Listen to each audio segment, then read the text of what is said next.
The Thom Hartmann Program is brought to you in part by the Aiden Forecast, an investment newsletter with weekly updates of leading market indicators and a monthly deep dive into what the details of the economy and the markets mean for investors and retirees. On the web at aidenmarkets.com. Wines have some of the highest pesticide levels in our food chain. This hour brought to you by ecowine.com. Pesticide-free wines, organic wines, imported from France by the Organic Wine Company, ecowine.com. The Thom Hartmann Program is brought to you in part by Super Beets. Super Beets are sourced from non-GMO beets, and they're packed with dietary nitrates, helping to produce nitric oxide for more energy, stamina, and support for healthy blood pressure levels naturally. For more information, call 800-223-8242 or visit freespeechbeets.com.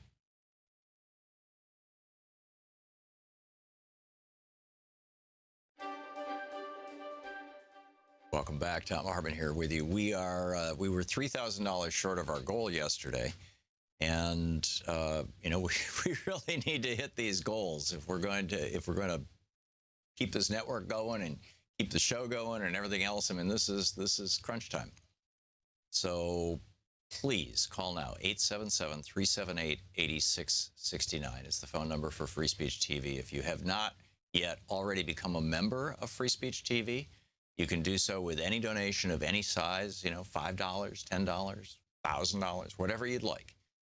And whatever you can afford, of course. I don't want you to be, pushing beyond the limits of what you can afford. But Free Speech TV, needs your help. Free Speech TV is here by virtue of your help. If it wasn't for all the previous fund drives that we've done, if the people who have given in the past had not given, we literally would not be here right now. And so, maybe you've been watching for days, weeks, months, years, and just kind of never got around to kicking in a little bit. It's pretty important. And, I don't want to lay a guilt trip on you, but I will, I guess, which is, hey, if you're getting value from this program, if what we do here, what Louise and me and Sean and Troy and Nate and Chris and Sue and Nigel and if what we do here is of value to you, if what Free Speech TV does with their network, which you are watching right now, is of value to you with all the great people of Free Speech TV, and this is an entire television network running on roughly a $3 million a year budget. It's which is less than one of the MSNBC stars makes in a year. I mean, it's just, one of their employees makes more than twice that. But it's which is mind-boggling when you think about it in terms of priorities. But here we have this network that's running on it's a really tight ship. It's very well run and very efficiently run and run for you. And so if you're getting value from this, please consider giving back. Please consider helping out. Please consider helping keep this thing rolling. There's not a lot of other places where you find somebody pushing back on the Republican lies. Frankly, there are entire areas, broad areas, where you will never hear a conversation. For example, net neutrality. Net neutrality, China does not have net neutrality. They censor the internet. They charge different rates for different things. There are entire areas of content that you can't even get access to. The ISPs and the government basically have complete control over everything you do, and they monitor everything you do. That's China. Canada has said net neutrality is a basic Canadian human right. They literally passed legislation to that effect last month. So net neutrality in Canada, not going away. ISPs can't speed things up or slow things down or censor things or block things or charge extra for things, other than just the total volume of content that you're using or the speed at which you're using it, which are not unreasonable. But basically all those other things they can't do. So you've got China on the one hand, Canada on the other, and we've been with Canada up until this point. The Obama administration, Tom Wheeler at the FCC, they kept us there with Canada, an open and free internet. Well, now, under the Trump administration, Ajit Pai, the head of the FCC that Trump put in as head of the FCC, he wants to move us in the direction of China. Literally, not making this up. He wants to do away with net neutrality in the United States.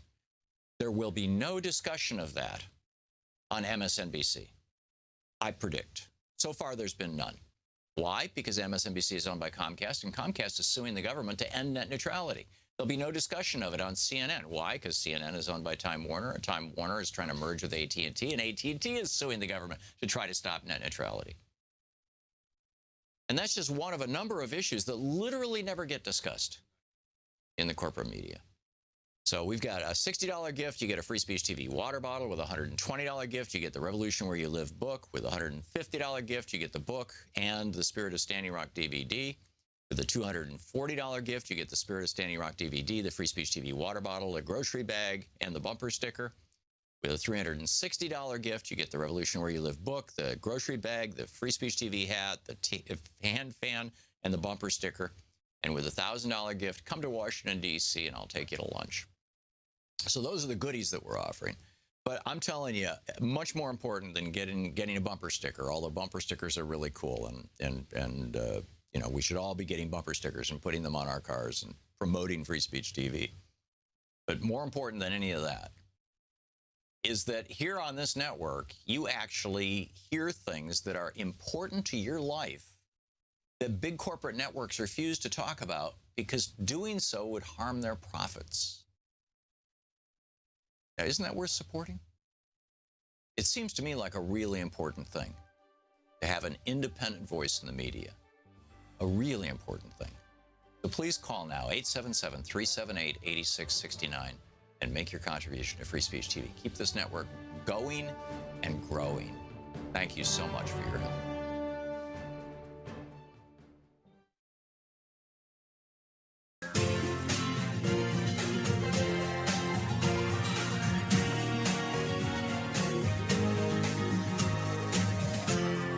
This is the Thom Hartmann Program. Greetings, my friends, patriots, lovers of democracy, truth, and justice, believers in peace, freedom, and the American way. Thom Hartmann here with you.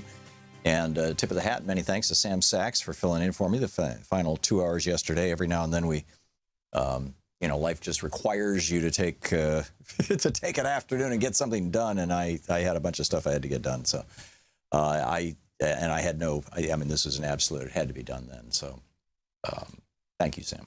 I appreciate it. So Laura Clausen over at Daily Kos writing, are you effing kidding? Some Democrats considering a deal to confirm Gorsuch? Now, that's the bad news, that there are some Democrats in the Senate who are saying, well, you know, let's work something out. Apparently, Joe Manchin and Chris Coons are in on this. Delaware's Chris Coons, West Virginia's Joe Manchin. If you'd like to share your thoughts with them, by the way, the congressional switchboard is 202-224-3121. I just think it's stupid to believe. I mean, they're basing this on 3 Republican senators who are telling them, you know, if you guys can kind of like, you know, get 8 votes together so that we can get Gorsuch, then, you know, we won't nuke the filibuster. And the logic that these guys are using, and it's not even real logic. I mean, the reason why Chris Coons and Joe Manchin are saying this is because, you know, Donald Trump carried West Virginia by 20 some odd points, close to 30, I think.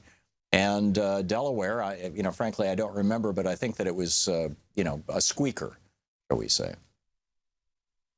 So they're just basically sucking up to what they think are Republican voters. But Republican voters, you know, they don't pay that close attention. Of course, you know, I guess they're thinking about the ads that are going to be run. Well, what about the ads that are going to be run for their primary opponents? But, you know, Laura Clausen quoting from the Politico, the deal Democrats most likely would pursue, the sources said, would allow confirmation of Gorsuch in exchange for a commitment from Republicans not to kill the filibuster for a subsequent vacancy. The theory being that Gorsuch on the court, since Gorsuch is somewhat to the right of Scalia, he, quote, restores the balance on the court. This is total BS. The balance on the court right now is 4-4.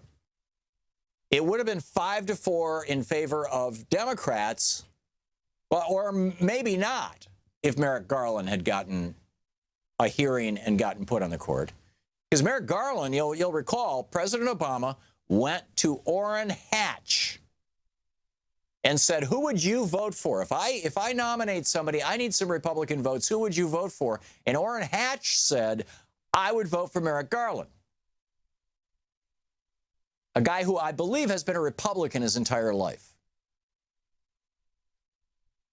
So President Obama nominated Merrick Garland because he was a moderate Republican. And that should be the balance on the court. You got 4 on the left, 4 on the right, 1 guy in the middle. But Joe Manchin and Chris Coons and maybe a few others, I don't know, are apparently thinking, well, gee, maybe the balance on the court should be 5-4 in favor of conservatives. This is nuts. Meanwhile, Chuck Schumer just came out this morning and said he himself personally takes 1 senator. He is going to filibuster Gorsuch. Put Republicans on notice. You are going to need 60 votes. So now the question is, will Democrats in the Senate, apparently led by Manchin and Coons, will they betray Chuck Schumer? This is pretty amazing. There's a bunch of other news here. We've got a lot to get to today, and when we pick up your calls, if there's anything you want to talk about, we'll kind of do anything goes. But I want to get through a few other stories here before we do. The climate emails from Rex Tillerson that he did under the name Carlos Danger. Oh, wait a minute. That was somebody else, wasn't it? That's right. I'm sorry. It was Wayne Tracker. That's right. Wayne Tracker.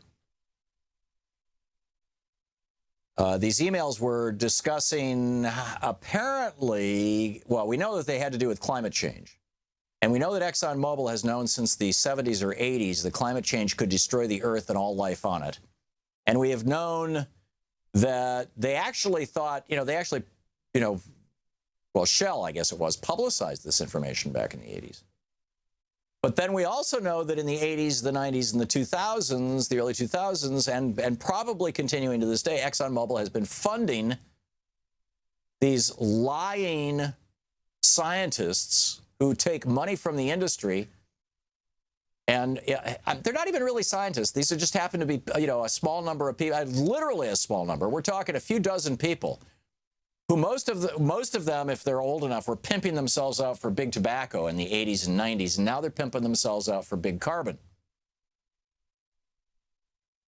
And if Tillerson's emails were still around, they may show evidence of criminal collusion. Well, Exxon just came out and said, oops, sorry, we lost them. They're gone. There's no way to recover them. We just can't help you with your Freedom of Information request. Isn't that sweet? We need a serious investigation into this. Serious investigation. Now, Trump Care, the last thing that I wanted to get into here before the break and your calls and whatnot. This is hysterical. This morning, out in front of one of the Capital South Metro station, or maybe it'll start tomorrow morning. No, I think it was this morning because this article was published yesterday. This morning, in front of the Capital South Metro station, which is where you get off the metro if you're going to walk to Congress, to the congressional office buildings. So members of Congress typically don't do that, but their staffers do. There were a couple of people dressed up in giant squirrel outfits from AARP, the American Association for Retired Persons, to say that the GOP healthcare plan is nuts. It's nuts. Well, it's also something that's going to help billionaires tremendously. Bernie Sanders tweeted out this morning, what a shock. Among the wealthiest Americans who would benefit from tax cuts in the Republican so-called health care plan is President Trump himself.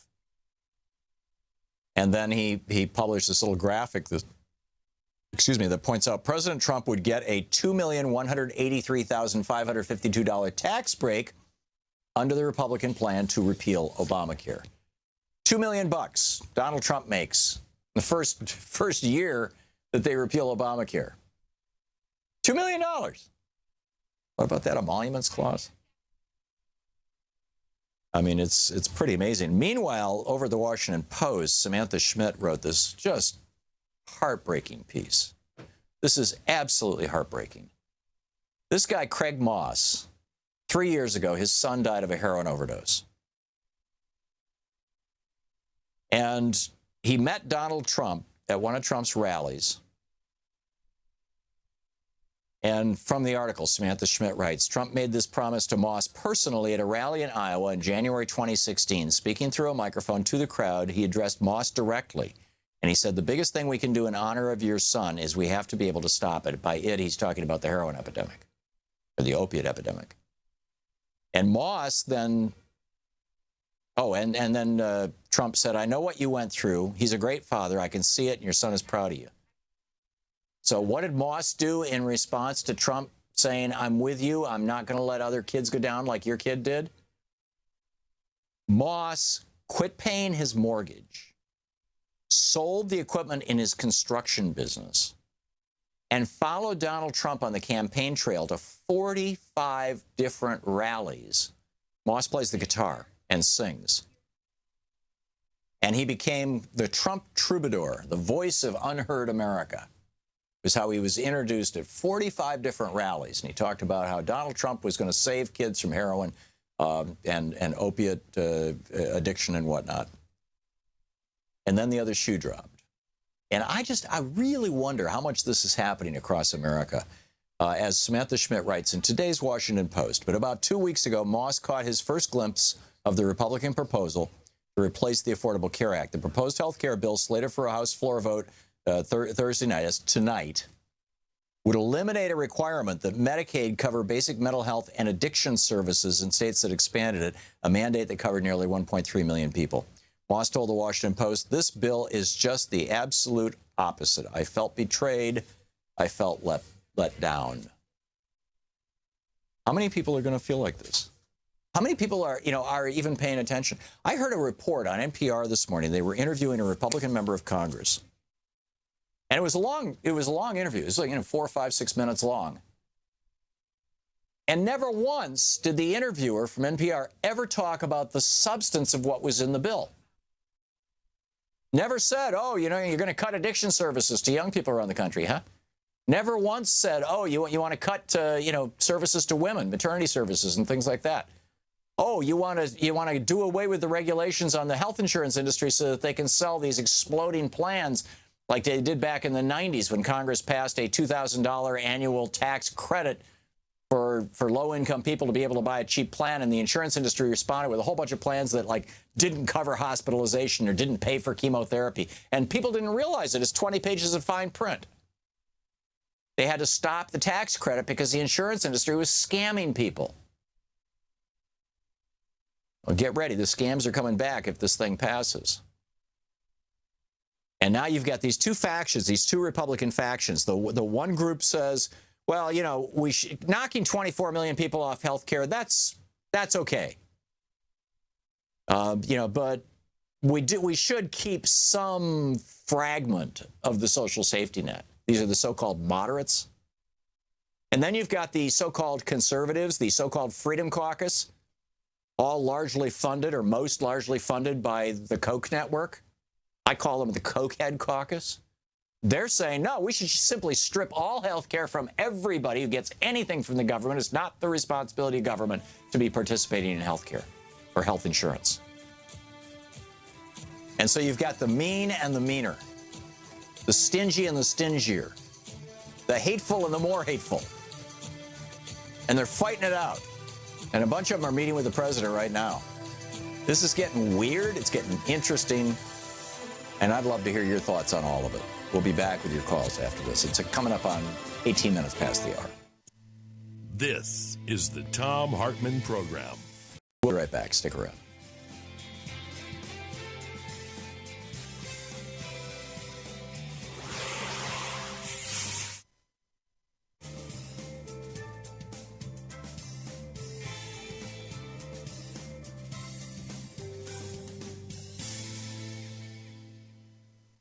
And welcome back. Thom Hartmann here with you. And Alice in Mesa, Arizona. Hey, Alice, thanks for watching us on YouTube. What's on your mind?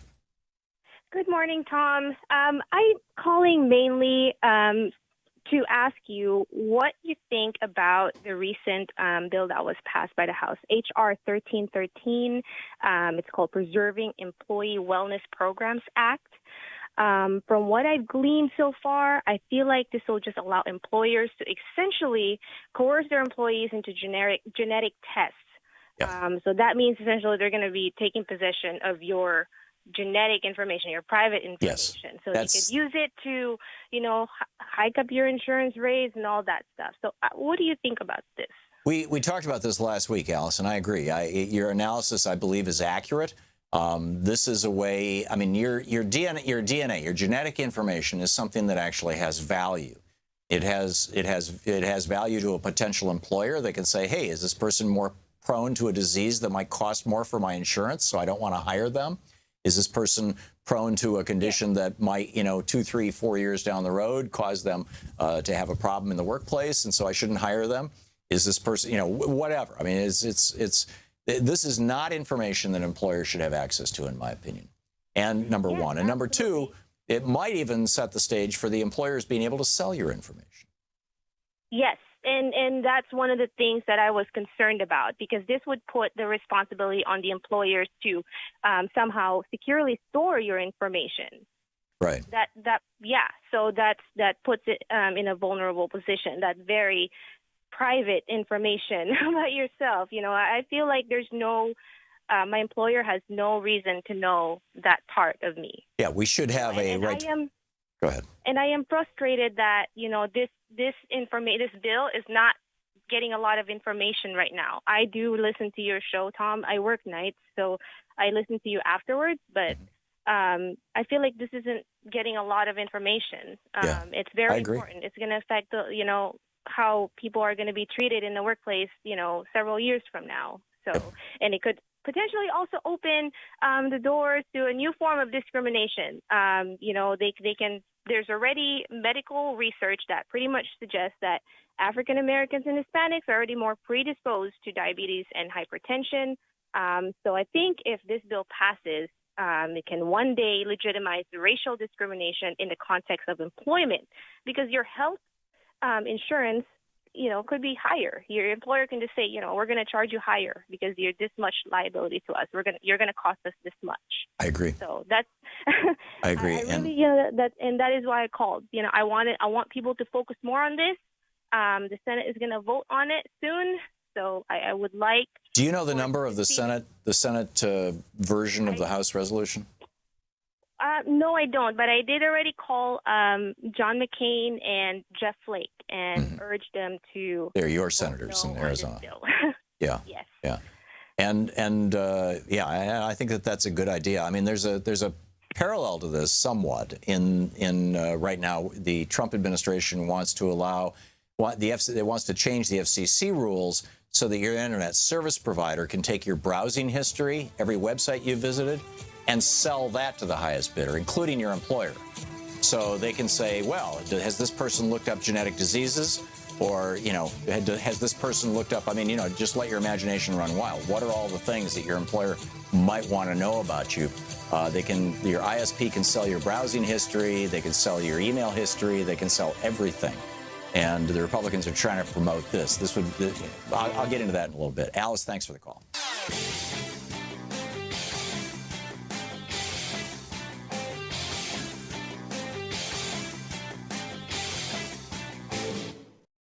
This year's election results have generated fear, sadness, and despair. In the days and months ahead, our democracy may face a crisis of historic proportions. But there is good news. There is good news. There is good news. Thousands of people are stepping forward in solidarity, resistance, and resolve.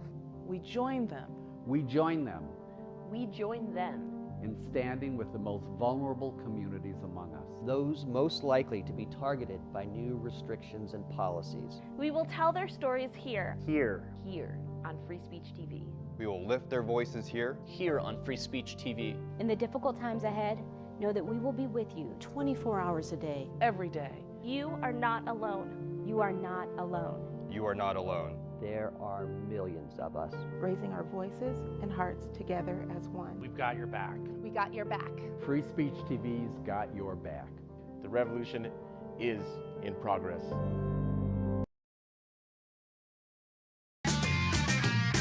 Welcome back. Thom Hartmann here with you. Wow, a lot going on today. A lot going on today. And that we're going to be getting into other dimensions of everything that's going on. As we go through the program, I've got a big stack of stuff for you. But right now, Casey in West Palm Beach, Florida. Hey, Casey, what's on your mind? Hey, Tom, how's it going, buddy? Good. Listen, everybody's talking about like the healthcare and stuff like that. I right now there's a war going on between the conservatives and the Trumpsters right now. If you know that about the healthcare thing, and a lot of it's got to do with being in lockstep with the Koch brothers or siding with the bill. And right now they're I don't know if you saw, but they are locking horns fully. Did you see that? Yeah, I did. And what this is coming down to, and a really good read on how all this works is Bob Ney's book, Sideswiped. And he talks about how, I forget what the legislation was, but there was a very consequential for Republicans piece of legislation going through the House back in the 90s when Bob was in Congress, or maybe the 2000s, I guess it was, when John Boehner was Speaker of the House. And Boehner was literally on the floor of the House, literally sticking checks, $100,000 checks or $10,000 checks, I forget which, in people's pockets and handing them out to people in order to get them to switch their votes. They're down to needing about a dozen people, somewhere between 6 and 12 people the Republicans need to switch their vote to say yes. And so those people have maximum leverage right now. So they're going to be able to extract from the president or from Paul Ryan, hey, I want a bridge in my district. I want a new factory in my district. I want tax breaks in my district. I want, whatever. They're going to get the goodies. My prediction is they will get the bribes, and Congress and the House will pass the bill. That's my prediction because they're that close. But we'll see. We'll see. I mean, it's possible that AARP will bring this thing down from the left or from the center, arguably. Not even the center. It's from the center right. And it's possible that the Koch brothers will bring it down from the hard right. So, Tom, yeah. The bottom line is that you can't have capitalism and healthcare in the same breath. It's impossible. I agree. That was my debate with Horace Cooper and I'm forgetting the other guy's name last night. A new conservative that we've brought on the TV show. And I'm like, why do you guys want to be paying 20% of your total healthcare dollars to be overhead and profit for some banksters who call themselves health insurance companies? Why? How is that conservative? How is that anything? How is that even American? We're the only country in the world that allows this, but that doesn't mean that we should. I mean, this is just crazy. Casey, thank you very much for the call. Excellent point on all points. And a great time to call your member of Congress, 202-224-3121, and let them know what you think about Gorsuch. If you're calling the Senate, if you're calling the House of Representatives, your representative, let them know what you think about the health care bill. You're listening to the Thom Hartmann Program. Call 202-808-9925. Back with your calls and more of the news of the day right after this.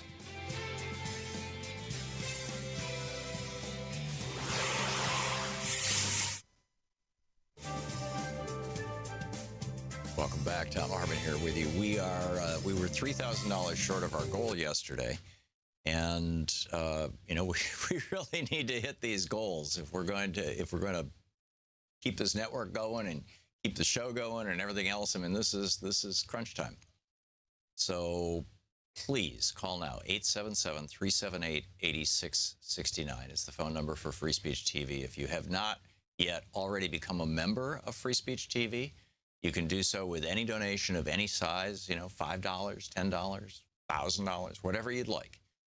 And whatever you can afford, of course. I don't want you to be, pushing beyond the limits of what you can afford. But Free Speech TV, needs your help. Free Speech TV is here by virtue of your help.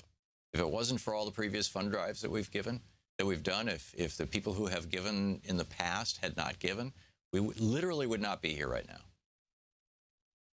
And so, maybe you've been watching for days, weeks, months, years, and just kind of never got around to kicking in a little bit. It's pretty important. And, I don't want to lay a guilt trip on you, but I will, I guess, which is, hey, if you're getting value from this program, if what we do here, what, Louise and me and Sean and Troy and Nate and Chris and Sue and Nigel, and, if what we do here is of value to you, if what Free Speech TV does with their network, which you are watching right now, is of value to you, with all the great people of Free Speech TV. And this is an entire television network running on roughly a $3 million a year budget. It's, which is less than one of the MSNBC stars makes in a year. I mean, it's just, one of their employees makes more than twice that. But it's just mind-boggling when you think about it in terms of priorities. But here we have this network that's running on it's a really tight ship. It's very well run and very efficiently run and run for you. And so if you're getting value from this, please consider giving back. Please consider helping out. Please consider helping keep this thing rolling. There's not a lot of other places where you find somebody pushing back on the Republican lies. Frankly, there are entire areas, broad areas, where you will never hear a conversation. For example, net neutrality. Net neutrality, China does not have net neutrality. They censor the internet. They charge different rates for different things. There are entire areas of content that you can't even get access to. The ISPs and the government basically have complete control over everything you do, and they monitor everything you do. That's China. Canada has said net neutrality is a basic Canadian human right. They literally passed legislation to that effect last month. So net neutrality in Canada, not going away. ISPs can't speed things up or slow things down or censor things or block things or charge extra for things, other than just the total volume of content that you're using or the speed at which you're using it, which are not unreasonable. But basically all those other things they can't do. So you've got China on the one hand, Canada on the other, and we've been with Canada up until this point. The Obama administration, Tom Wheeler at the FCC, they kept us there with Canada and open and free internet. Well, now, under the Trump administration, Ajit Pai, the head of the FCC that Trump put in as head of the FCC, he wants to move us in the direction of China. Literally, not making this up. He wants to do away with net neutrality in the United States. There will be no discussion of that on MSNBC, I predict. So far, there's been none. Why? Because MSNBC is owned by Comcast, and Comcast is suing the government to end net neutrality. There'll be no discussion of it on CNN. Why? Because CNN is owned by Time Warner, and Time Warner is trying to merge with AT&T, and AT&T is suing the government to try to stop net neutrality. And that's just one of a number of issues that literally never get discussed in the corporate media.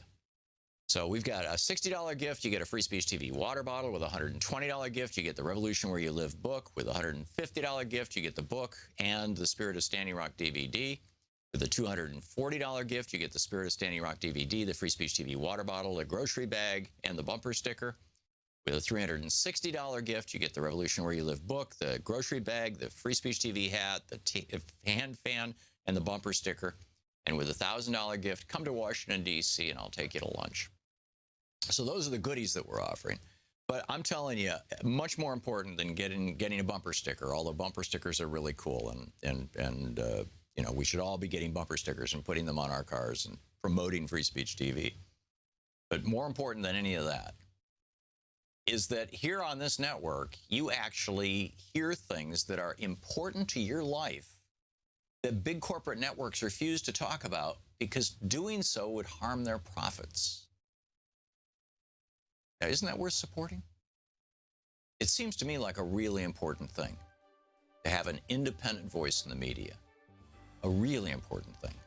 So please call now, 877-378-8669, and make your contribution to Free Speech TV. Keep this network going and growing. Thank you so much for your help. Hey, want to hear that clip again? Subscribe to the Thom Hartmann Program on YouTube to see all your favorite show highlights.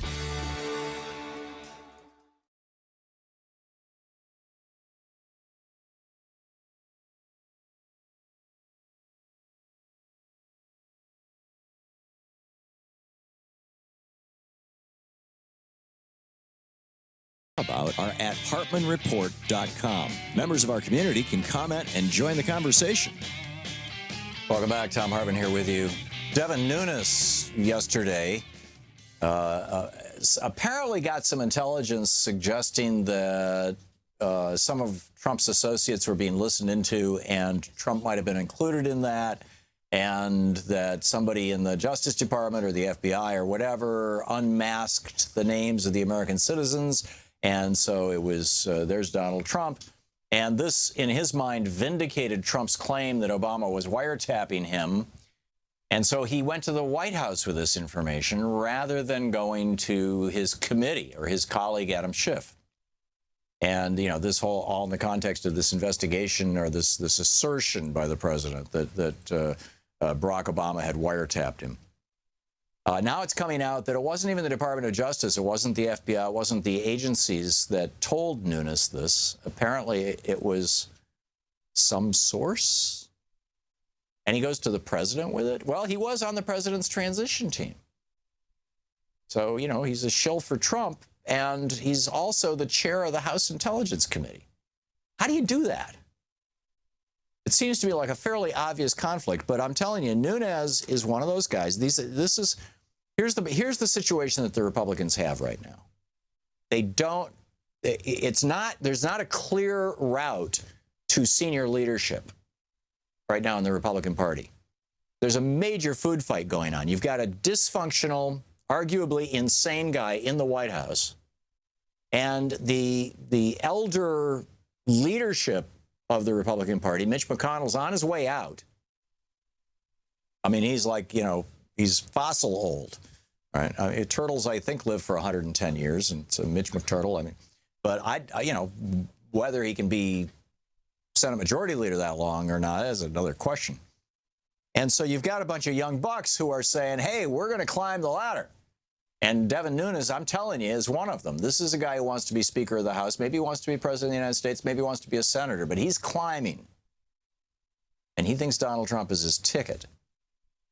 And meanwhile, Sam Stein just tweeted this out, as flagged by the DCCC, Republicans are now fundraising on the false claim that Obama spied on Trump.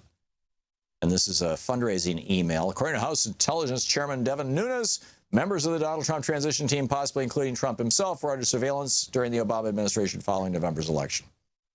Add your name. This is disturbing news. President Obama is accused of spying on Donald Trump. No other president has ever been accused of spying on his predecessor. Well, that's true. Accused? But the accusation is nonsense. This is nuts. And meanwhile, in Texas, Senate Bill 25, which passed the Texas Senate a day before yesterday, on its way to the Texas House, specifically allows doctors,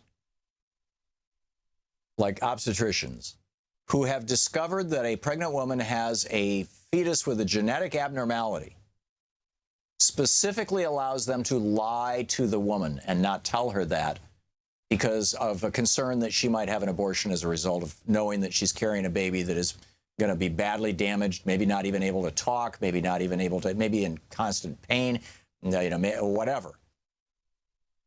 Badly disabled, you know, this is... And it also prevents parents from pursuing financial damages against the doctor for lying to them. Can you imagine? You know, if either party was promoting legislation that allowed doctors to lie to men about, say, their prostate cancer results, because, you know, you can't have your prostate removed because then you can't, like, inseminate somebody. You can't cause a pregnancy. And if you can't cause a pregnancy, then that's, you know, going against God's will or something like that. It is absolutely bizarre. Absolutely bizarre, all this stuff that's going on. Dan in Tell City, Indiana. Hey, Dan, what's on your mind today? It's the health care bill. I don't see anything good about it. I was just watching C-SPAN, too, and they're talking about a same-day rule. And one guy is called McGovern from Massachusetts. He's referred to martial law, something about this What is the same day rule thing? Do you know? I don't know. I don't know, Dan. I'm sorry. What it's going to do is carry it through Monday. Oh, so what they're doing, then tomorrow must not be a congressional day. And so what they're saying is that they're going to, if they can't get their vote before midnight tonight, that they're going to consider the next day to be an extension of today. And okay, yeah, it's this martial law thing he's talking about is they're putting a lot of other things into it, and they're going to be able to, and it's not, people are not going to have time to. The other representatives aren't going to have time to read it. They're stocking it with goodies, yeah.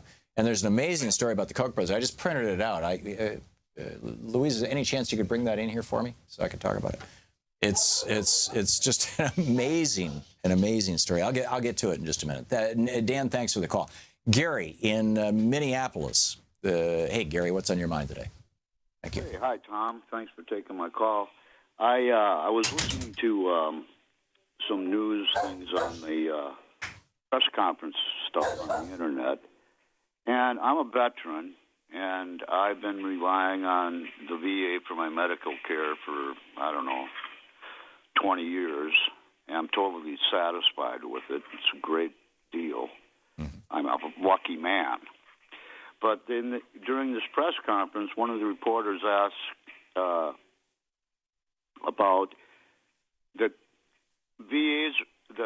veterans are going to lose their VA benefits, their VA health care, if this thing goes through. Do you know anything about that? Or I know that it hits veterans, and we talked about it last week. There's a piece of Obamacare that provides certain subsidies for veterans, but I frankly, Gary, and I'm very sorry, I don't remember the details of it. It's something that should be not that difficult to track down with an internet search engine, and I will do that during the break at the top of the hour and see if I can find out and get back with you, okay? Thank you very much. You're welcome. Thanks for the call, Gary. And thanks for listening to KTNF. John in San Marcos, Texas. Hey, John, what's on your mind today? Well, my concern is the Democrats that are scared about the term filibuster. Right. Maybe they need to be reminded the amount of filibusters that President Obama went through, and then see where they stand. Yeah, literally every single piece of legislation that the Democrats originated in either the House or the Senate was subject to filibuster in the Senate by Republicans during the entire 8 years of President Obama's presidency. And there was only 74 days when he had enough votes in the Senate to break all those filibusters. Sorry, John. Yeah. It's okay. It's okay. And part of that, remember that they were talking about going nuclear, and the Republicans scammed them out of going nuclear. And yeah. Of course, they conned us on that one too. Yeah. Yeah. Well, I'm guessing with regard to Gorsuch that if Chuck Schumer can hold his caucus together and only has two defections, if it's only Coons and Manchin who defect, then it might work. We'll see. But then in that case, probably Mitch McConnell will pull the nuclear option. Because these guys want Gorsuch on the court, and they want him on the court for a very specific reason. In fact, I'm gonna share that with you later on in the program. It's an amazing thing that one of the senators shared with us yesterday. I'll get to that in just a second. The story that I just saw. This is brand new. Went up just a few minutes ago on CNN.com. The headline, Kochs pledge millions to Republicans in 2018 if they vote no on health care bill. In a last-minute effort to sink the Republican health care bill, a powerful network of conservative donors said Wednesday it would create a new fund for Republican 2018 re-election races, but they'll only open it up to Republicans who voted against the bill. The advocacy groups helmed by Charles and David Koch had unveiled a new pool of money for advertisements, field programs, and mailings that would exclude those who vote for the health care bill they opposed on Thursday. The effort, which they describe as worth millions of dollars, is an explicit warning to on-the-fence Republicans from one of the most influential players in electoral politics not to cross them. This is astonishing. The Koch brothers are buying American politicians. And nobody's even blinking an eye like, oh, gee, well, this is totally normal, right? I mean, you know, the Koch brothers owning politicians, it's been going on for, well, ever since 1976 with the Buckley versus Valeo case when the Supreme Court legalized this. And it's been on steroids since 2010 with Citizens United. And Gorsuch, Neil Gorsuch, is a big fan of Citizens United. This is bizarre. We'll be right back. You're listening to Thom Hartmann. Visit thomhartmann.com for audio and video archives. More of your calls in just a moment, and I've got to play this clip of Sheldon Whitehouse for you. Stick around.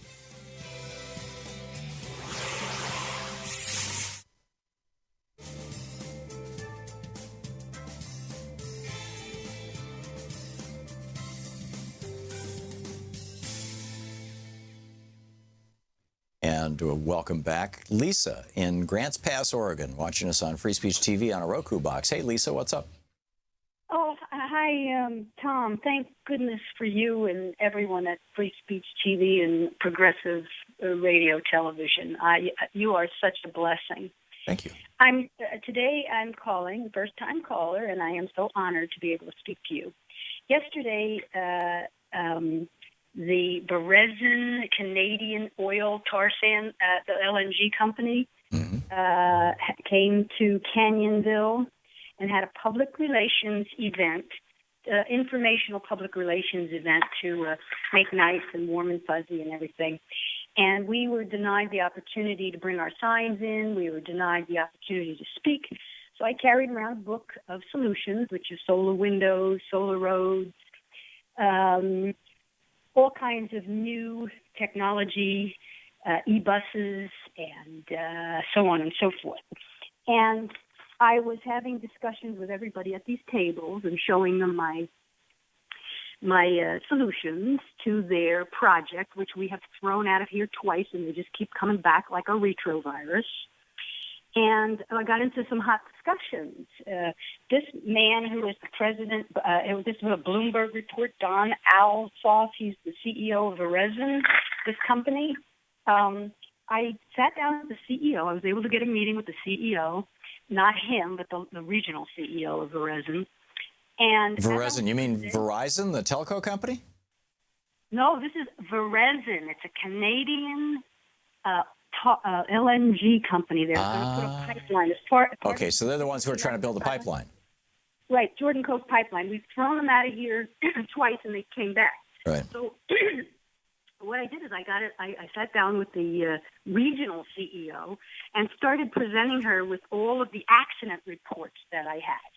And she started to go through her talking points, and as she was giving me the nonsense, I was giving her the figures, and many people were gathering around, and we were telling her about things, and she got so upset because she kept denying that there were going to be any accidents. We've got this is a tsunami zone on the coast of Coos Bay. I know you know Oregon. Mm-hmm. And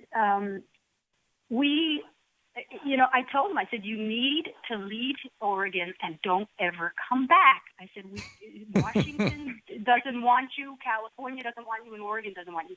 So what they did was they went to the poorest community, which is Coos Bay, and they said, we're going to give 4,000 temporary jobs for 5 years, and then we've got 240 permanent jobs, which are $75,000 to $85,000 a year. And and the norm and the average salary for a worker of this type in Coos Bay is $32,000 to $35,000. So they're going for 240 permanent jobs at $32,000, and they're going to destroy they're going through 400 through our waterways, 400. Which it's just, and they're going to burn down our forests and pollute and everything. And I said, look, we have a tourist industry here. You cannot come here and you cannot destroy Oregon. Besides the fact, this is against my religion. And what's that Religious Freedom Act that they just passed in Congress? These lunatics over there. Okay, my religion is nature, and you're coming here and you're destroying my forest. The problem is the Religious Freedom Act only applies to men who object to women getting government benefits. That's it. Or government mandated benefits. But Lisa, thank you. Good on you for what you're doing, and keep at it. Keep at it. That's marvelous. Thank you, Lisa, for calling.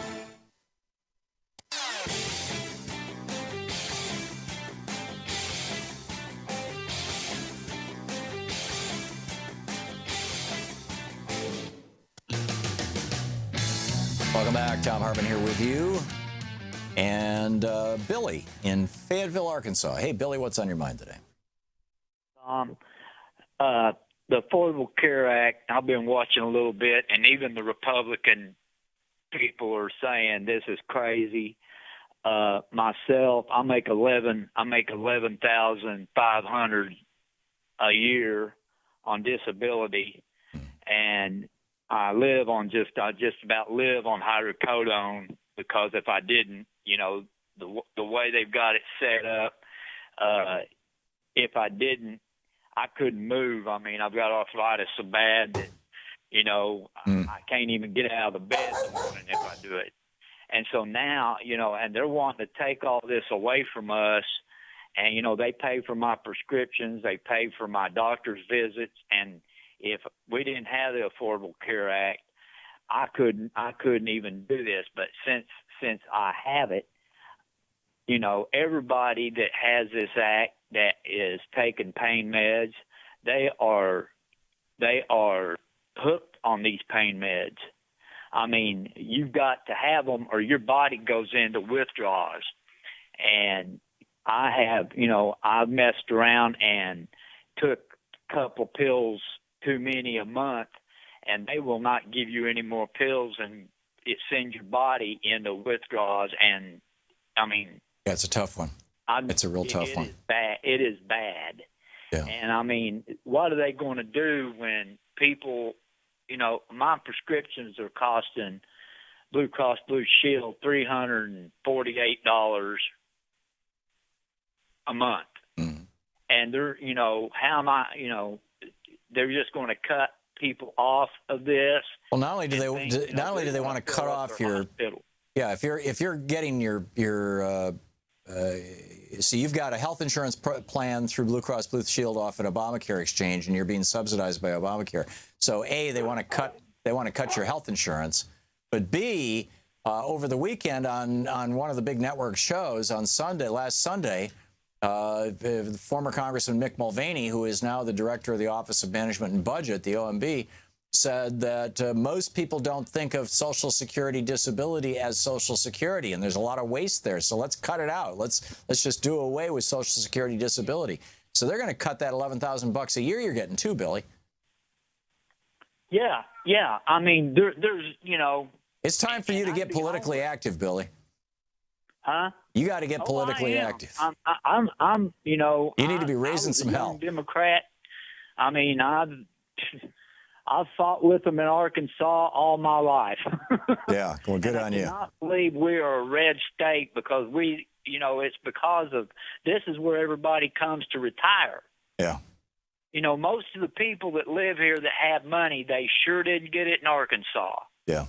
Yeah. They have gotten it in other places and moved here since it's such a beautiful state, and now they're trying to put the Diamond Pipeline in because our governor had a bunch of people sign the Better Job Act.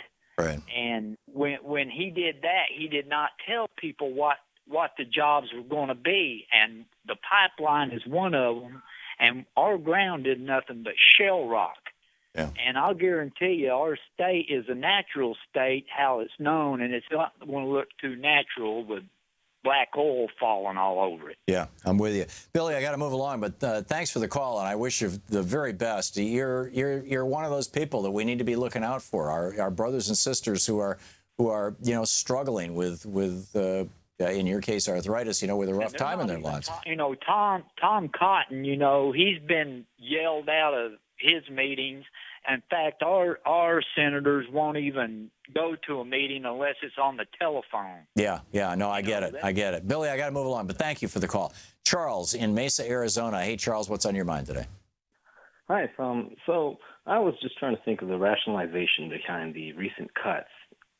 And, usually it's typically profit. That's what Republicans usually think about, right? Mm-hmm. So, but now we got, President Bannon in there. So I have a two-pronged question.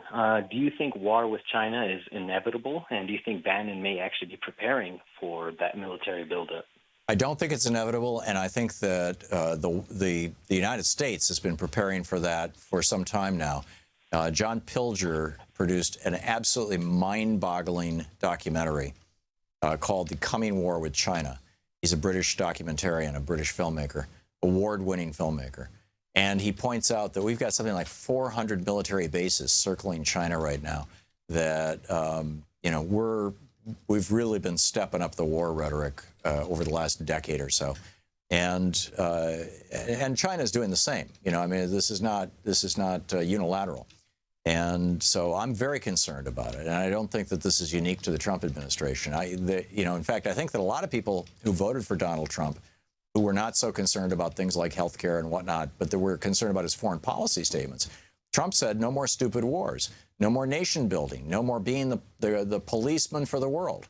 But now that he's president, he's doing the exact opposite. He wants to increase the military budget by 10%. He's got this whole hard power thing, which I guess is, what you'd expect from a man with small fingers.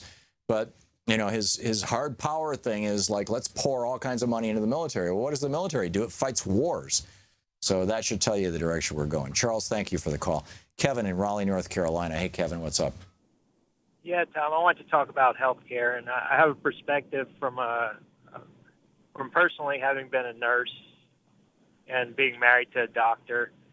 And, I think the whole thing's screwed. I don't think that the Republican answer is the answer, but I definitely don't agree with single payer or something like a VA for all.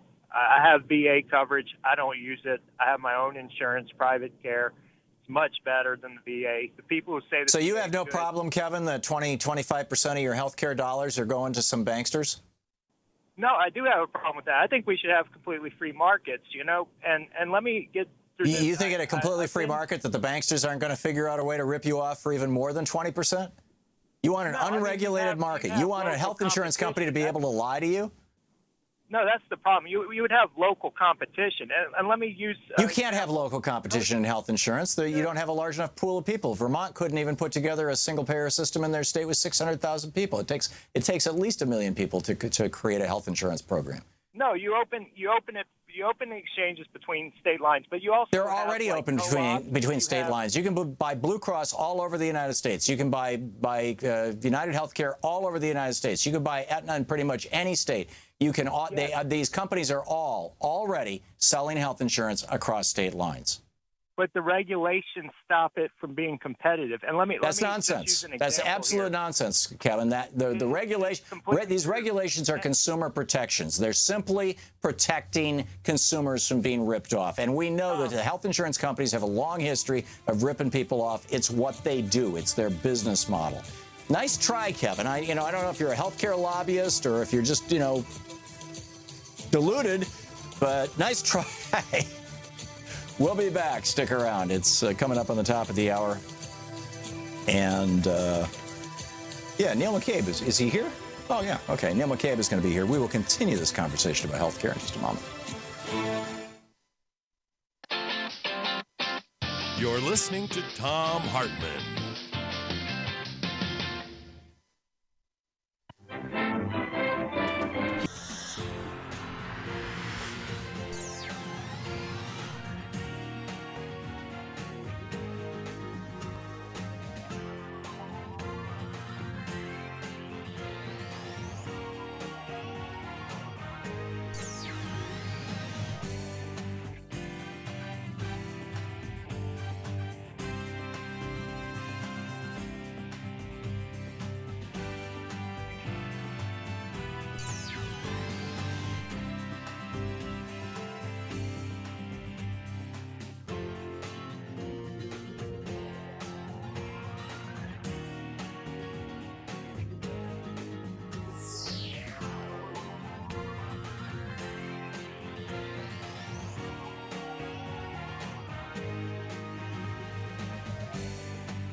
The Thom Hartmann Program is brought to you in part by the Aiden Forecast, an investment newsletter with weekly updates of leading market indicators and a monthly deep dive into what the details of the economy and the markets mean for investors and retirees. On the web at aidenmarkets.com. Wines have some of the highest pesticide levels in our food chain. This hour brought to you by ecowine.com. pesticide-free wines, organic wines, imported from France by the organic wine company, ecowine.com. The Thom Hartmann Program is brought to you in part by Super Beets. Super Beets are sourced from non-GMO beets, and they're packed with dietary nitrates, helping to produce nitric oxide for more energy, stamina, and support for healthy blood pressure levels naturally. For more information, call 800-223-8242 or visit freespeechbeets.com.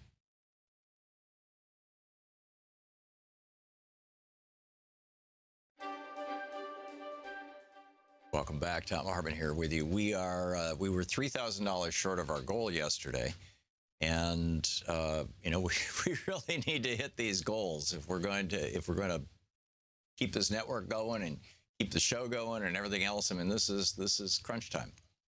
So please call now, 877-378-8669. It's the phone number for Free Speech TV. If you have not yet already become a member of Free Speech TV, you can do so with any donation of any size, $5, $10, $1,000, whatever you'd like. And whatever you can afford, of course. I don't want you to be, pushing beyond the limits of what you can afford. But Free Speech TV, needs your help. Free Speech TV is here by virtue of your help. If it wasn't for all the previous fund drives that we've done, if the people who have given in the past had not given, we literally would not be here right now.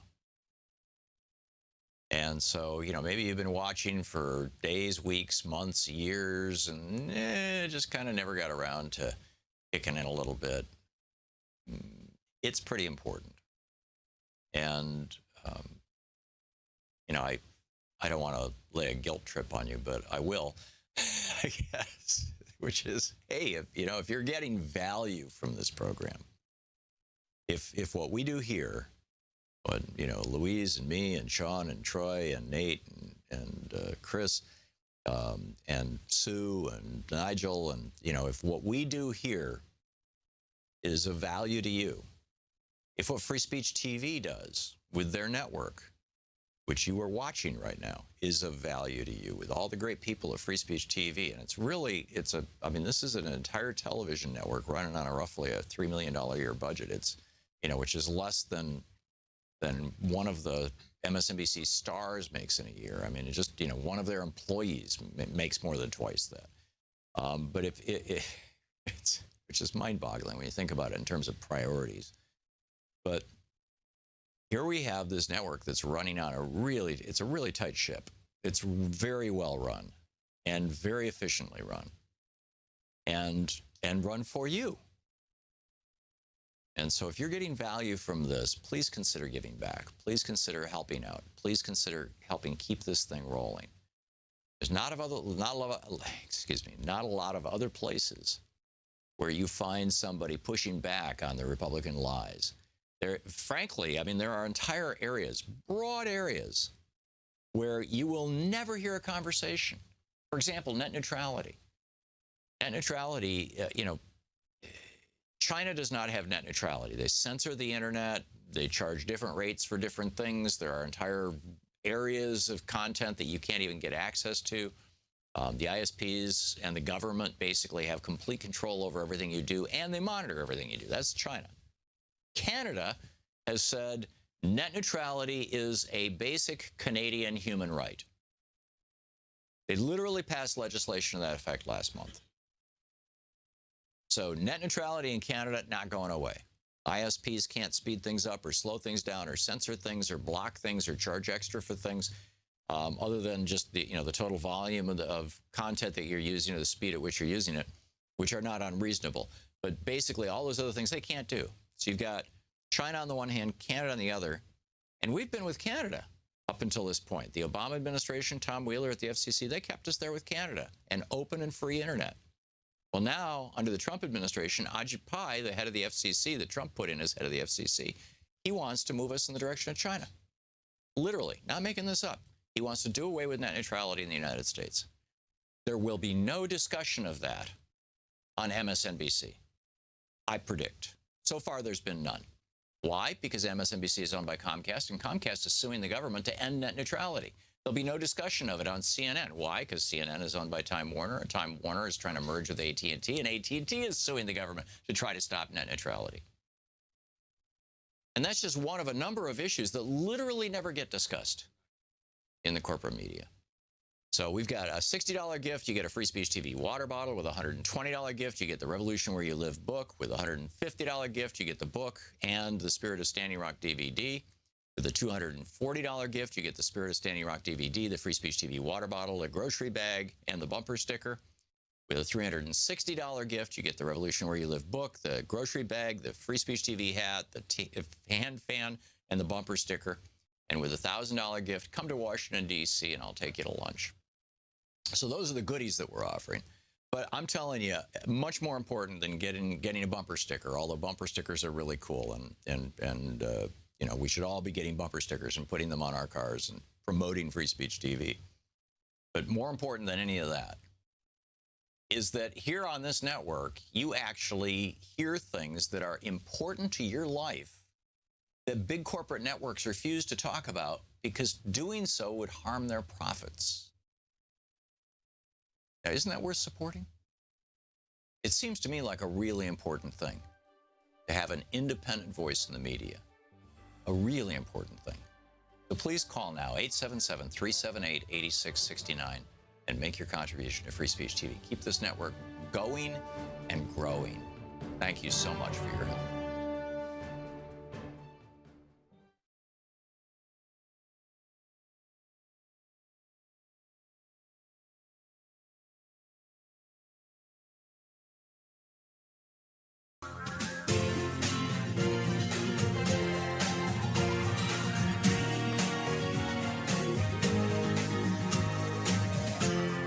This is the Thom Hartmann Program.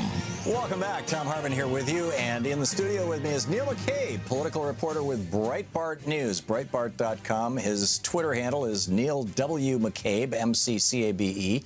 And Neil, welcome back. Glad to be with you, Tom. We're all very excited. Yeah, right. You're about to rip healthcare from 24 million people. That's orgasmic. If we can, Tom. I know. Obviously, the forces of evil are arrayed against us.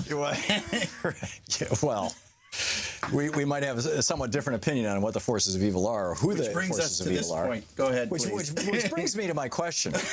You've got over in the Republican caucus, you've got two warring factions. One group that just wants to rip health care away from 24 million people. These are the so-called moderate Republicans. Right. And another group that is funded by the Koch network. And I just shared with you that CNN story that the Koch brothers have just created a fund with millions of dollars in it to ensure the re-election of anybody who votes no, because they want to rip health care away from anybody who gets it from the government, because in their minds, the government should have no role in health care at all. So the question, either Republicans believe that government should have a role in health care, or Republicans believe government shouldn't. And shouldn't this be a fairly clear binary choice that Republicans should either go with the Koch brothers and say, you know, let's just kill it all. No more Veterans Administration, no more Medicare, no more Medicaid, nothing. Screw it. We are not in the health insurance business here in the federal government. No, which is what David Koch ran for vice president on in 1980. And clearly, I'd say to this day, believes. Or B, say, you know, we really should be in the health insurance business. And if we're going to be in the health insurance business as government, right, then let's do it in the most rational way. Let's stop the $608 billion a year subsidy to about a dozen health insurance companies, 145 billion of which is waste in the form of unnecessary paperwork in hospitals, doctors' offices, and insurance companies. Let's save that $600 billion and go with a single payer system and cover everybody in the United States, just like every other country of the world does. It just seems like you either say, yes, government has a role in healthcare, and so let's do it the cheapest way possible, which I think would be the conservative position, or you say, no, government shouldn't be in healthcare, and you just strip everybody of everything. Well, you know, Tom, why are you guys dancing in the middle? I don't get it. Well, you know, Tom, if it wasn't for the Irish, English would just be bad German. And it already is to a certain extent. But, you know, one thing that you lose when you go in the Teutonic language sets is you lose what the French call nuance. Mm-hmm. And so, unfortunately, we can talk in black and white, but we have to live in gray. And that's what the problem is on Capitol Hill right now.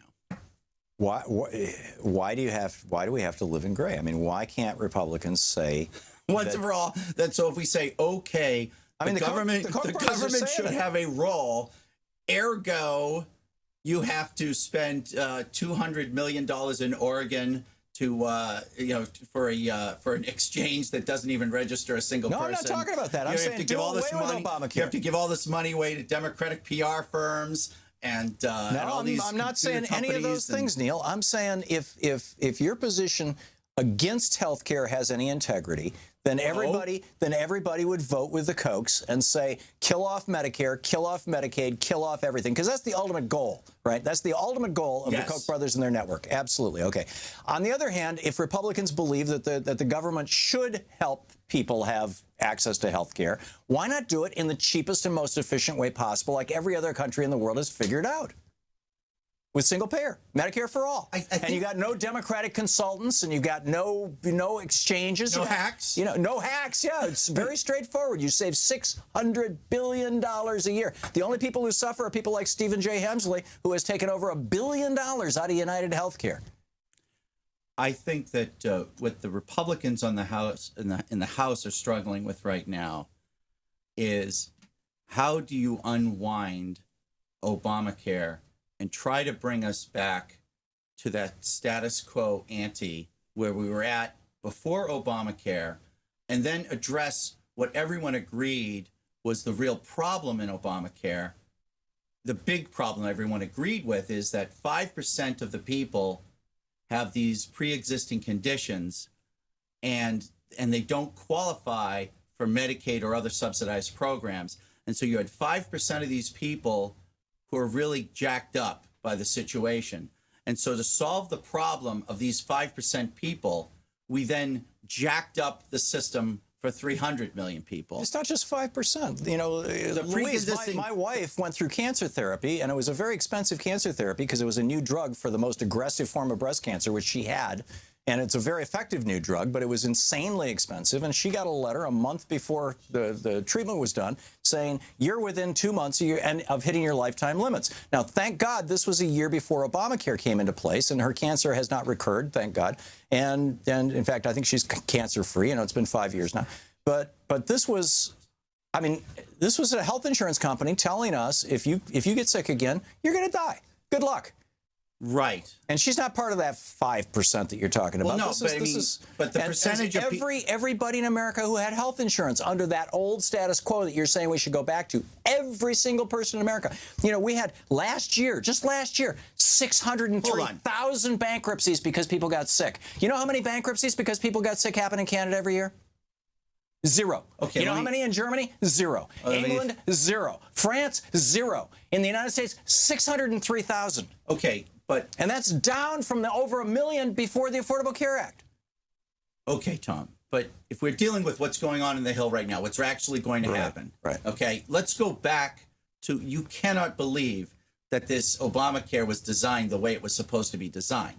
You remember the legislative history. You remember that this bill originated as a bill to help veterans that was passed by the House and gutted by the Senate. Obamacare does actually help subsidize veterans. No, what I'm saying is it was a bill. The bill passed the House was a veterans bill, okay? And then it was gutted and renamed in the Senate because that's a standard procedure. But what I'm saying saying is, House wrapper because the Constitution requires all legislation. So it's like the way this thing was written and created. That is a specious argument. It's not specious, but to my point is that this thing wasn't written right in the beginning. Today is the 7-year anniversary of the passage of Obamacare. Now, that's significant because the Republicans are trying to pass this today. It was a full year from today before Obamacare was passed. This was not some slapdash thing. This was not some middle-of-the-night thing. I know the Republicans love to say that, but it's a lie. It took over a year to hammer this thing together. They didn't have the votes. It took a year to get there. Right. So if the Republicans have the votes, if Obama had the votes, he would have done. He probably would have had a public option, but Joe Lieberman, stabbed him in the back. I get that, but let's not relitigate 7 years ago. I just don't. As the bill exists today, what you're trying to do is you're trying to take out the problems in Obamacare. People have pretty much, in 3 weeks, we've given up. Obamacare? Well, one of the problems is that the premiums are very high and the deductibles are very high, so that you have coverage, so people can say, "Oh, look, we have all these people have coverage," but their coverage is meaningless. Fewer than 3% of Americans have seen their individual premiums go up. As the premiums have gone up, so have the subsidies. The problem is that Marco Rubio in 2015 slipped into the budget appropriation bill those are real the ending of the risk corridors. And so the insurance companies in October of 2016 had to start raising their rates or pulling out of exchanges. Right. We talked about this before, and I actually looked into it. The risk corridors were originally written to be self-funding. And the business model that was created by Obamacare didn't reflect the realities in the market. So the losses, there was no pool, there was no privately generated pool sufficient to cover the losses. It was a federally funded pool. And so Rubio took out the federal funding. Because it wasn't supposed to be funded with appropriated funds. Of course it was. It actually wasn't. It was set up to be, so basically some companies would have profits over here and some companies would have losses, and they were going to share this. And then you have cases, which is another point completely, where a lot of these insurers are banking cash as rainy day funds and they're not contributing to the pools the way they're supposed to. So let's just get rid of all of them. The insurance companies? Yes. Why do we have insurance companies? We're the only country in the developed world, and I think we're probably one of the only countries in the entire world that has for-profit insurance companies for primary health insurance. The principle and practice of insurance is one of the miracles of private enterprise. No, it's not. It's one of the rip-offs of private enterprise. This is capitalism eating our lunch. It's not. It is. It's not. It's perverted. It was a perverted by mandates. Who threatened to kill my wife. Well, I would say that capitalist was operating in a highly government-regulated environment, and a lot of those government regulations are the direct result. And you know this better than anybody else would, Neil. The direct result of those billionaire and multimillionaire banksters that call themselves health insurance companies, funding lobbying and paying members of Congress. I think maybe the one thing you agree with Adam Smith is Adam Smith. You said, having said all this stuff about the free market, never put the businessmen in charge. I don't recall. Adam Smith was very clear to say, but you know, as much as businessmen are admirable, and it's from the baker's greed that we get bread, that doesn't mean that if you put the businessmen in charge. Well, he wrote an entire book about the dangers of capitalism. It's called The Theory of Moral Sentiments, and frankly, it's a more important book than. Be that as it may, I think what we're going to see today. We got to wrap it up. Hang on, just. Can you say this? Is the Thom Hartmann Program. Yes. Neil, what you're going to say? We're going to find out today if we have a House Freedom Caucus or not to see if they can stop this thing. Neil W. McCabe. You can tweet him at Neil W. McCabe.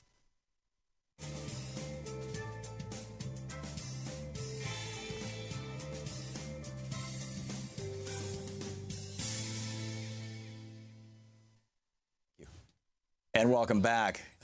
We're on, right? Okay, great. Thank you. Randall in Howe, Texas. Hey, Randall, thanks for watching Free Speech TV on Dish Network. What's on your mind today? Yeah, Tom, I ain't talked to you in a long time. I'm just that dumb redneck down from the South. Remember me? That's a long time ago. Hey, Randall. So what's up? You ever read The Dark Money by Jane Mayer? Yeah. Yes. Yeah, and I haven't read every word in the book, but I've read a good chunk of the book, and I've had Jane on as a guest on both this program and on my TV show. Yeah, so I'm very familiar with the book. One of the head of the other snakes, not just the Kochs, but the ones that are battling, that would be Robert Mercer and his family. Yeah, who are the principal funders of Trump, by the way.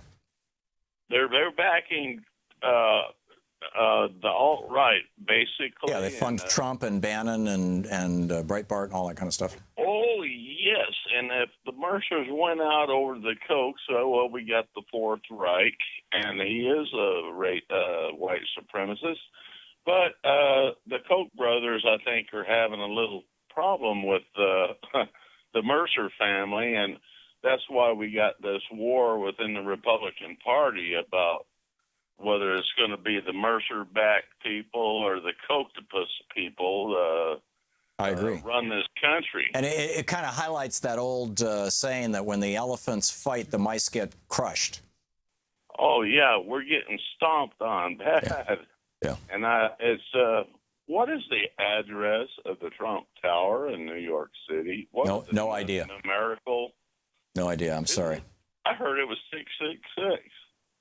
There is a building on Fifth Avenue, the 666 building. I've been in it, but I'm pretty sure it's not Trump Tower. I think, in fact.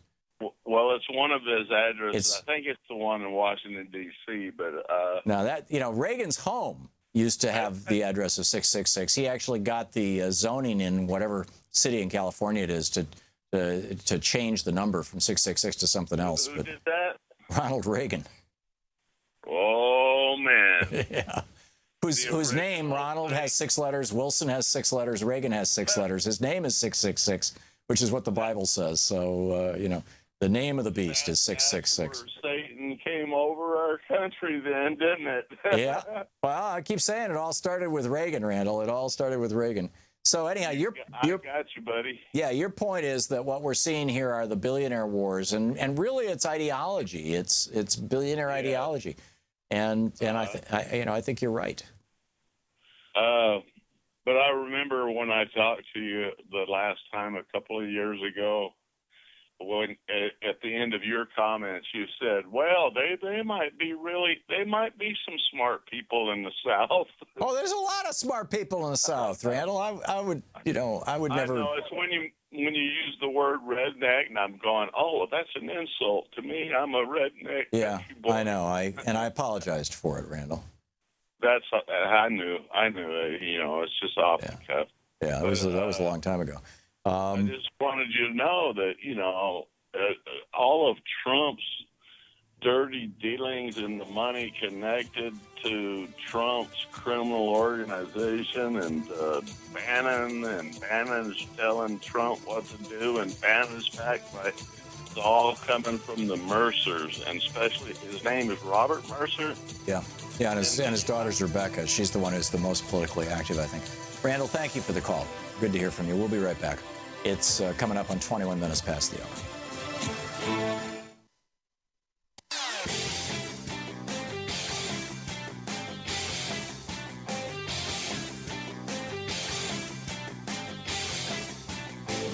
Hey, Tom here with the Thom Hartmann Program. This year's election results have generated fear, sadness, and despair. In the days and months ahead, our democracy may face a crisis of historic proportions. But there is good news. There is good news. There is good news. Thousands of people are stepping forward in solidarity, resistance, and resolve. We join them. We join them. We join them. In standing with the most vulnerable communities among us. Those most likely to be targeted by new restrictions and policies. We will tell their stories here. Here on Free Speech TV.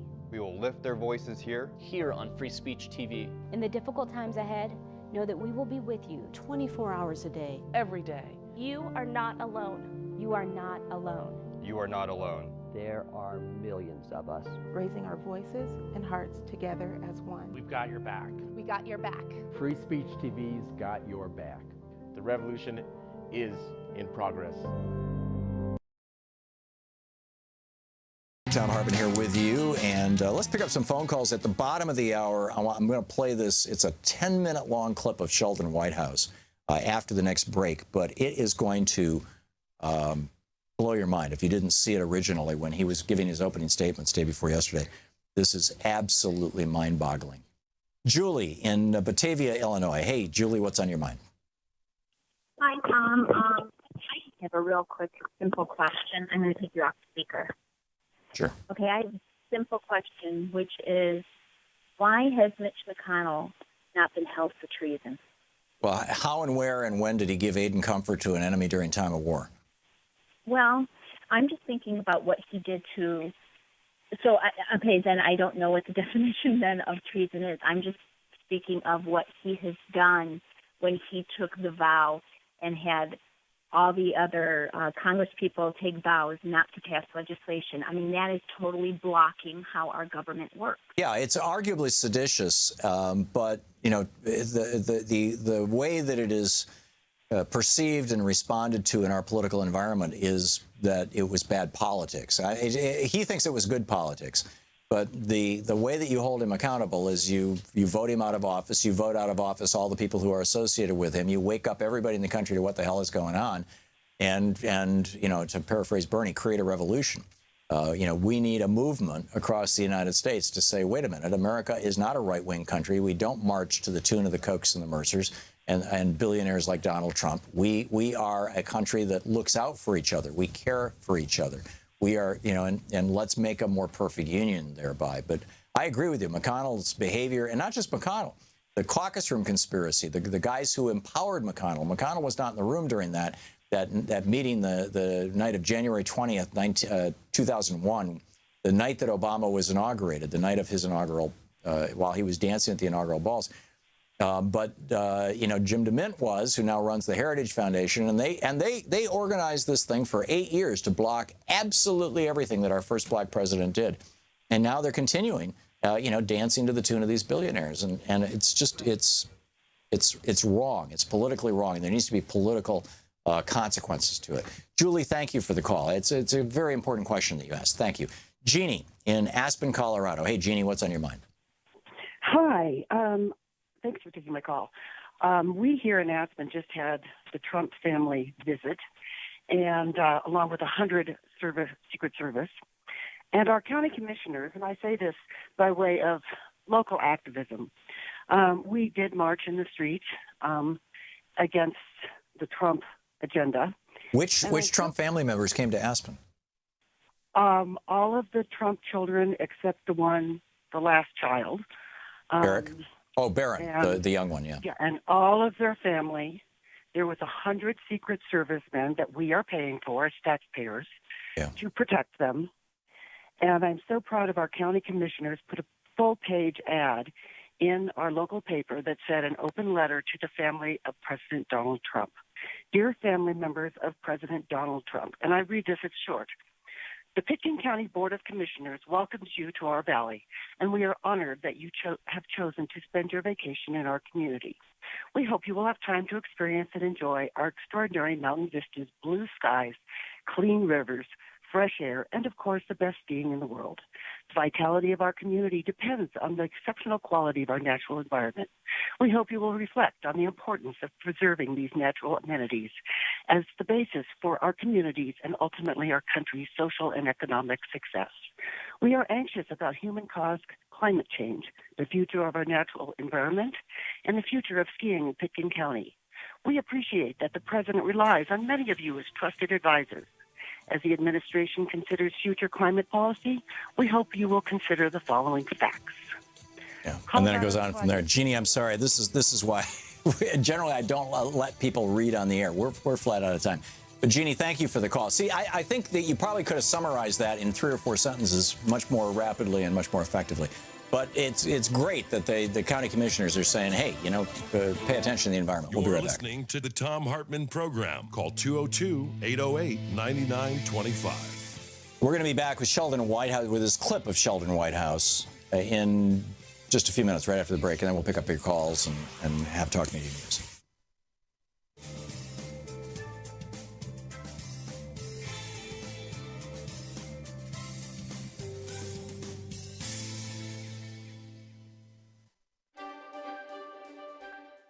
Welcome back. Thom Hartmann here with you. We were $3,000 short of our goal yesterday, and you know, we really need to hit these goals if we're going to keep this network going and keep the show going and everything else. I mean, this is crunch time.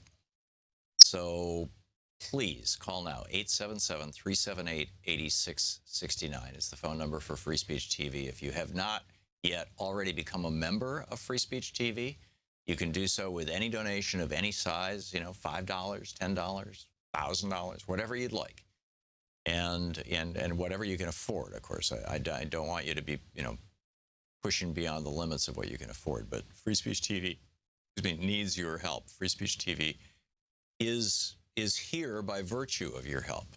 If it wasn't for all the previous fund drives that we've done, if the people who have given in the past had not given, we literally would not be here right now. And so, maybe you've been watching for days, weeks, months, years, and just kind of never got around to kicking in a little bit.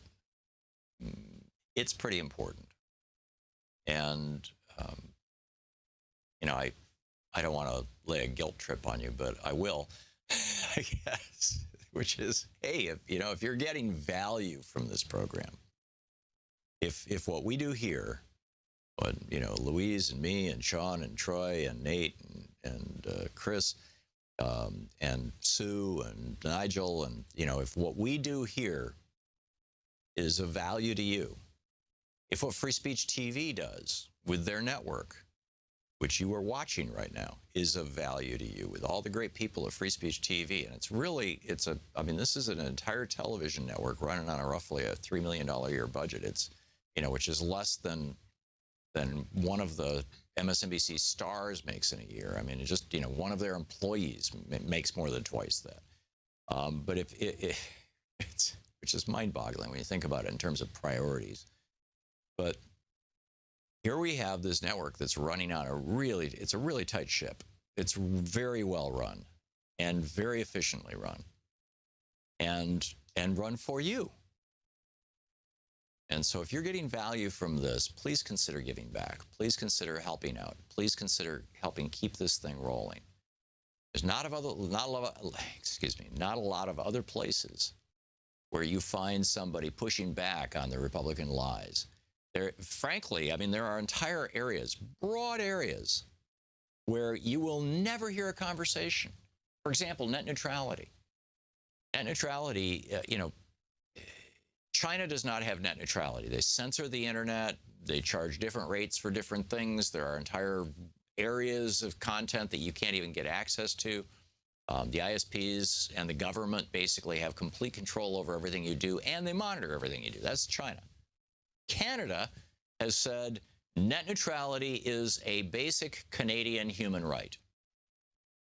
They literally passed legislation to that effect last month. So net neutrality in Canada, not going away. ISPs can't speed things up or slow things down or censor things or block things or charge extra for things, other than just the total volume of content that you're using or the speed at which you're using it, which are not unreasonable. But basically all those other things they can't do. So you've got China on the one hand, Canada on the other, and we've been with Canada up until this point. The Obama administration, Tom Wheeler at the FCC, they kept us there with Canada, an open and free internet. Well, now, under the Trump administration, Ajit Pai, the head of the FCC that Trump put in as head of the FCC, he wants to move us in the direction of China. Literally, not making this up. He wants to do away with net neutrality in the United States. There will be no discussion of that on MSNBC, I predict. So far, there's been none. Why? Because MSNBC is owned by Comcast, and Comcast is suing the government to end net neutrality. There'll be no discussion of it on CNN. Why? Because CNN is owned by Time Warner, and Time Warner is trying to merge with AT&T, and AT&T is suing the government to try to stop net neutrality. And that's just one of a number of issues that literally never get discussed in the corporate media. So we've got a $60 gift. You get a Free Speech TV water bottle. With a $120 gift, you get the Revolution Where You Live book. With a $150 gift, you get the book and the Spirit of Standing Rock DVD. With a $240 gift, you get the Spirit of Standing Rock DVD, the Free Speech TV water bottle, a grocery bag, and the bumper sticker. With a $360 gift, you get the Revolution Where You Live book, the grocery bag, the Free Speech TV hat, the hand fan, and the bumper sticker. And with a $1,000 gift, come to Washington, D.C., and I'll take you to lunch. So those are the goodies that we're offering. But I'm telling you, much more important than getting a bumper sticker, although bumper stickers are really cool. And we should all be getting bumper stickers and putting them on our cars and promoting Free Speech TV. But more important than any of that is that here on this network, you actually hear things that are important to your life that big corporate networks refuse to talk about because doing so would harm their profits. Now, isn't that worth supporting? It seems to me like a really important thing to have an independent voice in the media. A really important thing. So please call now, 877-378-8669, and make your contribution to Free Speech TV. Keep this network going and growing. Thank you so much for your help.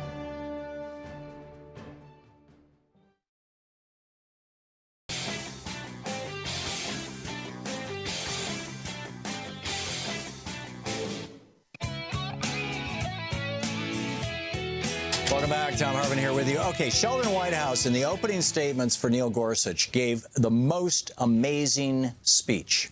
It is, it's almost 10 minutes long, but it is like right on the edge of your chair. It's going to blow your mind. I want to play this thing, and just so you can hear the entire thing. This is so worth listening to. Here it is. This is Senator Sheldon Whitehouse, a Democrat, speaking to Neil Gorsuch. Here it is. Judge Gorsuch, welcome. As we discussed when we met, the question that faces me is, what happens when the Republicans get 5 appointees on the Supreme Court? Thank you.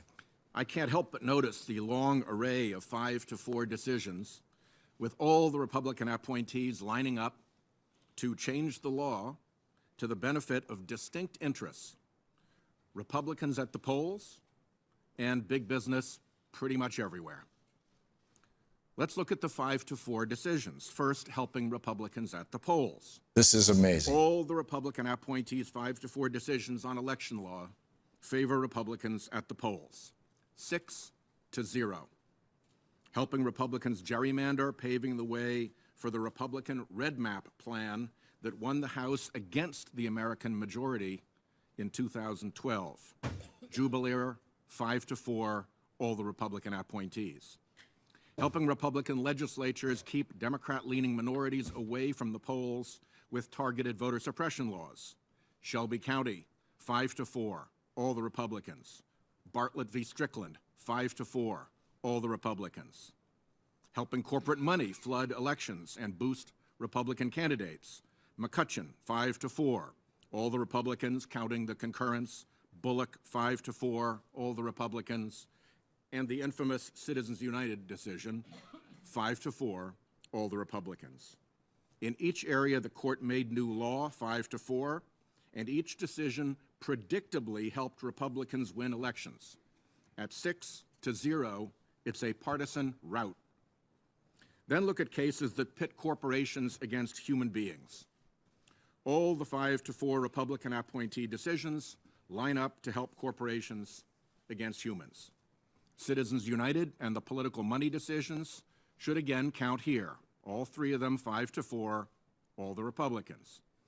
Then come decisions that protect corporations who've harmed their employees. In pay discrimination, Ledbetter, 5-4, all the Republicans. In age discrimination, Gross, 5-4, all the Republicans. In harassment cases, Vance, 5-4, all the Republicans. In anti-retaliation cases, Nassar, yep, you guessed it, 5-4, all Republicans. Then there are the decisions that protect corporations from class action lawsuits.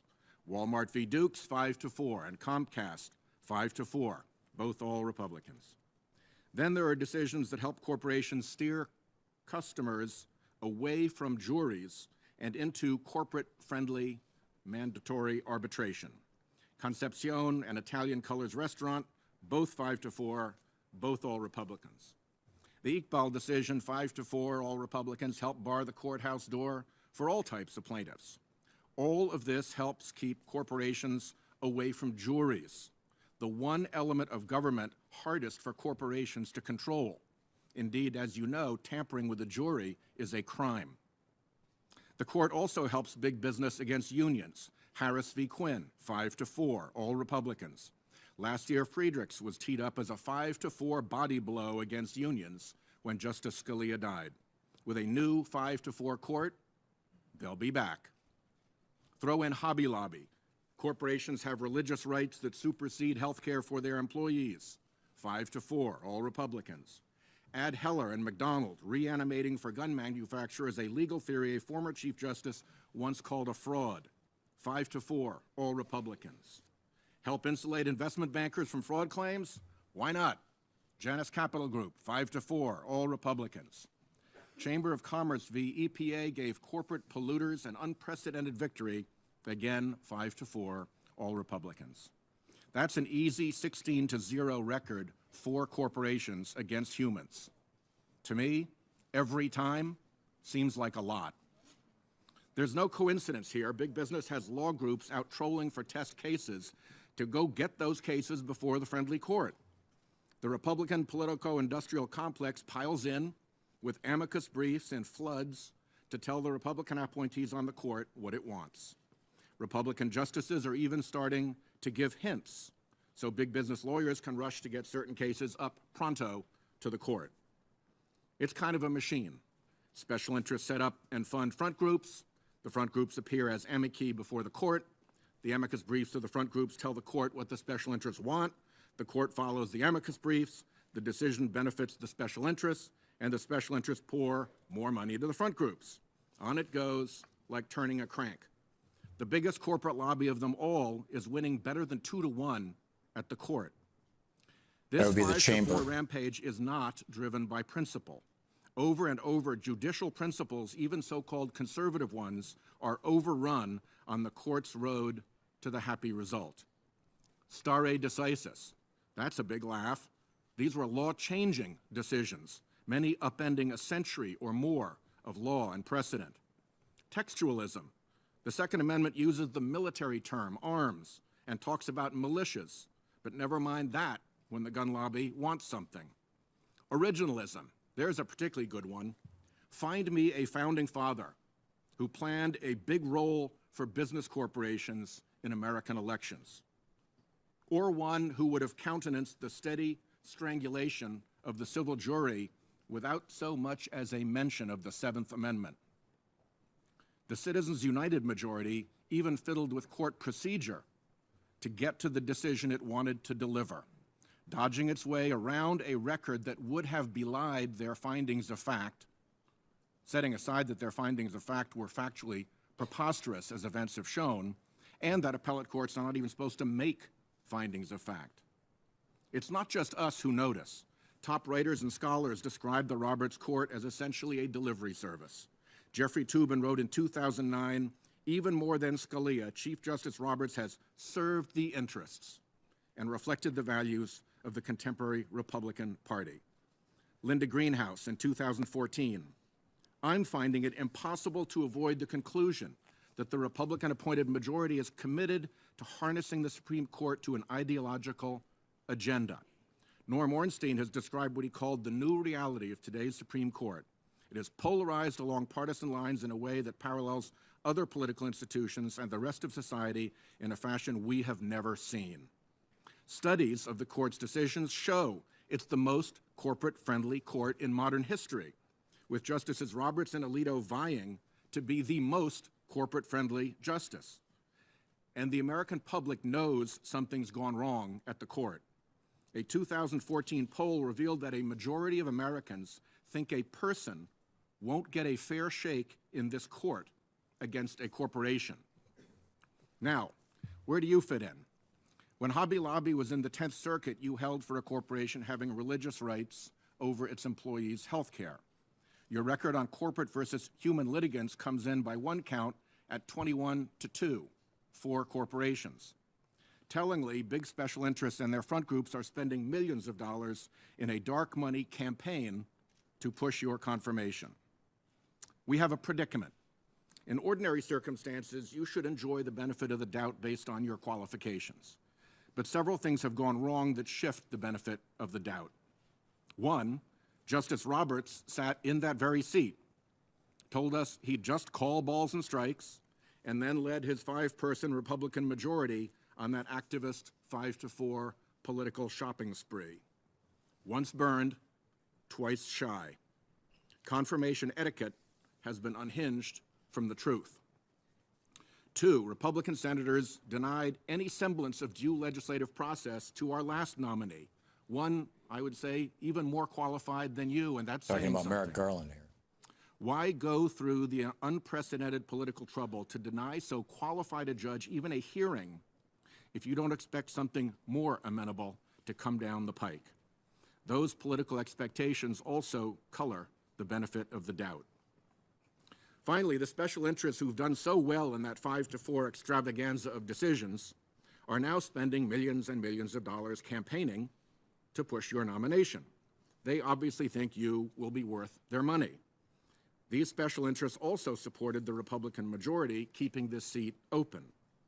I'm afraid that all costs whoever now sits in that seat the benefit of the doubt to answer this question: will you saddle up with the other Republican appointees and launch the court 5-4 again on another massive special interest and Republican election spree? I hope, whatever we may disagree about on this committee, we can at least agree that we can't have a court where litigants in these 5-4 decisions can predict how they'll do based on who they are. Because here's what it looks like now. If they're big Republican election interests, they'll win every time. If they're corporations against a human being, they will win every time. And, Your Honor, every time seems like a lot. That's Senator Sheldon Whitehouse. It's an absolutely brilliant analysis of what's going on, basically taking down Neil Gorsuch, saying you and the now four Republicans on the Supreme Court have always, or not always, 21-2, in the vast majority of cases, ruled either in favor of partisan Republicans, making it harder for Democrats to get elected, easier for Republicans, or in favor of corporations over human beings. It was absolutely astonishing. We'll be right back. You're listening to Thom Hartmann. Visit thomhartmann.com for audio and video archives. This is why the Democrats need to say, no, we are not going to vote for this guy. Our president nominated Merrick Garland. We're waiting for that vote.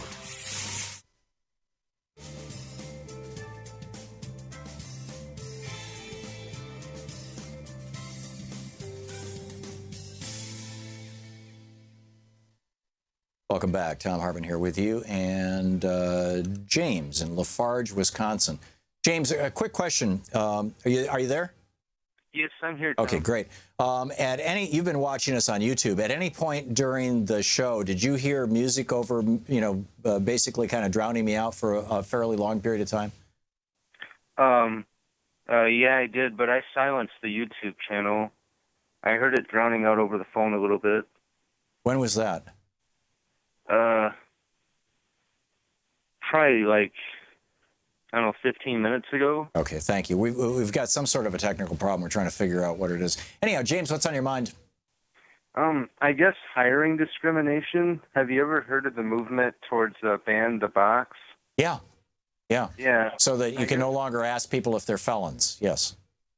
Yeah, and I guess the big problem in Wisconsin is, all right, this is kind of personal. Like, I have a little misdemeanor from 2011 because I was stupid and dealt with drugs. Anyways, I happens have to a lot of us. Degree, and it's hard to find work because in Wisconsin we don't have ban the box, and whenever somebody looks up your record, they just don't call you back afterwards. That's how they avoid the discrimination laws. They just don't call you back, and and there's nothing really to do about it. I know like 65 million Americans have a criminal record of some sort, and it hurts the economy over time because there's only a lot of temp jobs that'll take you for the most part. And yeah, we've got an enormous loss of productivity.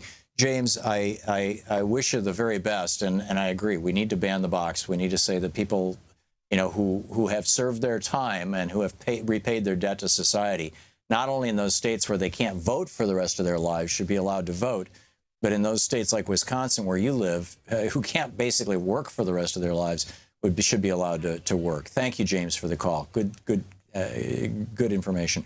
Sue in Morgan, Pennsylvania. Sue, thanks for watching Free Speech. What's up? Hi, Tom. First of all, thank you. Your wife. Do I need to go off speakerphone? No, it sounds fine, Sue, and we only have a minute here, so to the point. Thank you, and thank you for what you just had on, too. That was so worth it. You cannot get through to anyone in Congress or Senate. I've been doing it for 2 weeks. Mm-hmm. And all you can do is leave a message, and if you get a minute and a half in, you're lucky. Yeah. And they do not call you back. But I have a funny for you real quick. Mm-hmm. I have Free Speech TV, your bumper sticker, and Bernie Sanders bumper sticker on my car. Someone ripped them off. that left little pieces. I went to the police to try and get them to take fingerprints. Mm-hmm. I said they were taking away my free speech, and the police love me, and they tried really hard, but there wasn't enough there. But I'm trying to protect you all every way. Well, thank you, Sue. What an interesting story. That's remarkable. Sue, thank you, and thanks for putting our bumper sticker on your car, even if it didn't survive. Good on you. I appreciate the call, and thanks for watching Free Speech TV. We'll be right back with Victoria Jones from Talk Media News.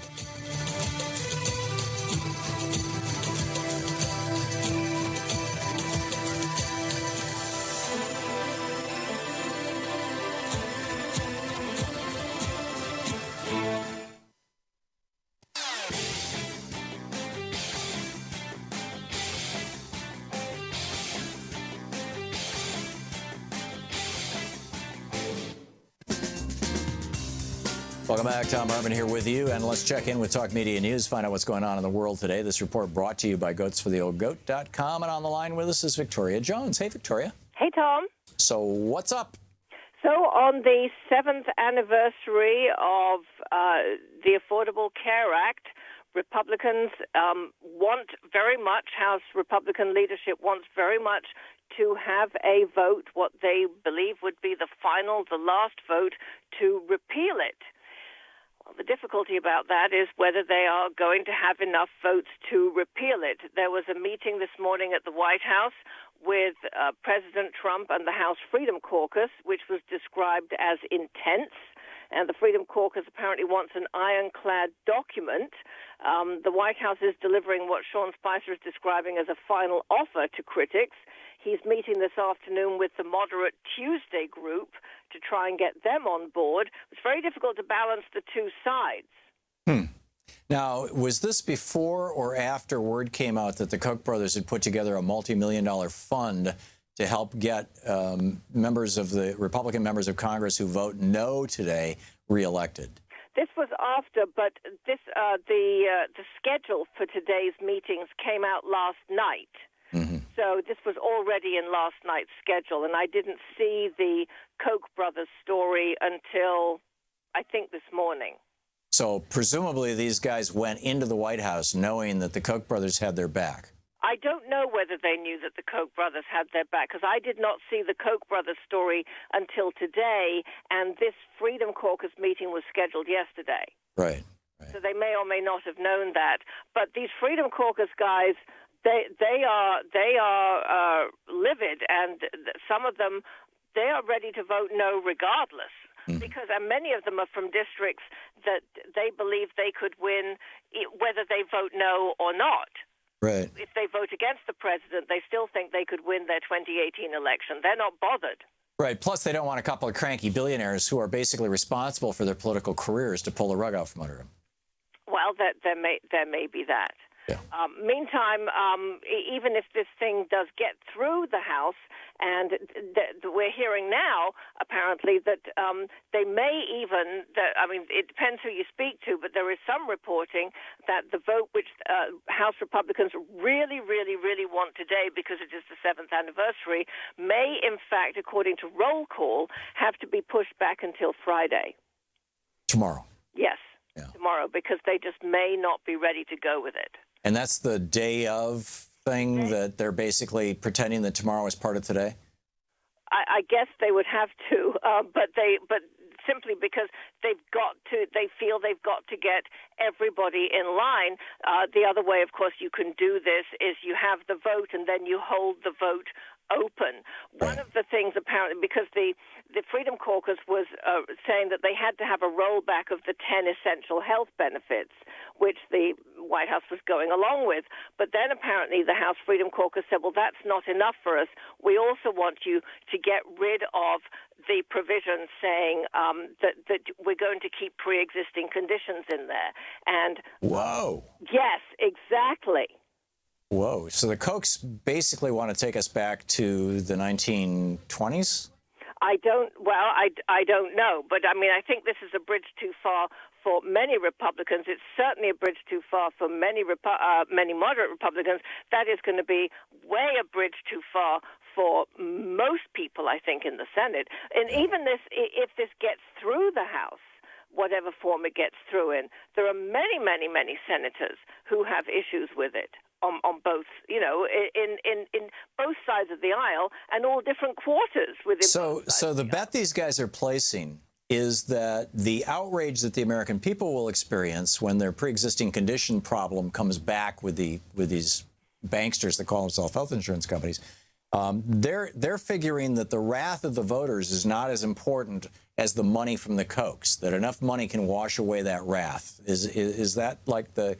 It sounds like that's the equation. I don't know, because there's a new Quinnipiac poll coming out that is out today, which is really worth a look at, showing how very unpopular this bill is. And people seem to be very well aware that it is a Republican health care bill. And I don't think that the people being surveyed, and it is Republicans, and the base of the Trump voters who are not liking it as well. They're not looking at Koch brothers. They're looking at people who they voted for. Right, and they're looking at themselves and their friends and neighbors who might have pre-existing conditions. Exactly. Wow. Amazing. So what else is going on in the world? Other things that are going on in the world. Well, the chairman of the House Intelligence Committee, Devin Nunes, defended his decision to both publicly discuss and then brief President Trump on typically secret intelligence yesterday about surveillance of members of the Trump transition team's communications. There was a meeting of the House Intelligence Committee today, and when Nunes came out of it, it looked to me like he'd been taken to the woodshed. He had that kind of face. He told reporters, "It was a judgment call on my part. Sometimes you make the right decision, sometimes you make the wrong decision." That's what he said. Yeah. And is he trying to get a Senate seat or run for higher office or something? I mean, why is he, or is he just like trying to suck up to Trump? I realize he was on the transition team. Is that? There are so many different theories about why he did this.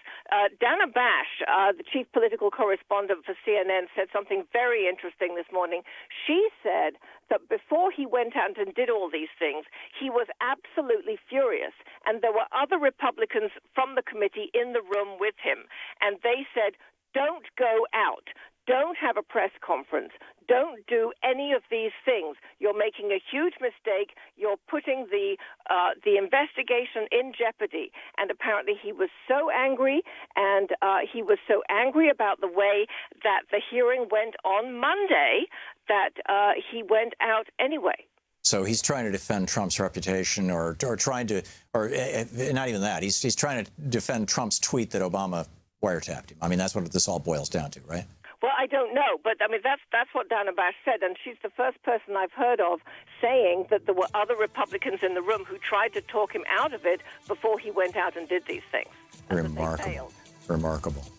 Victoria Jones with Talk Media News. Thank you, Victoria. Thank you very much. Report brought to you by goatsfortheoldgoat.com. We'll be right back.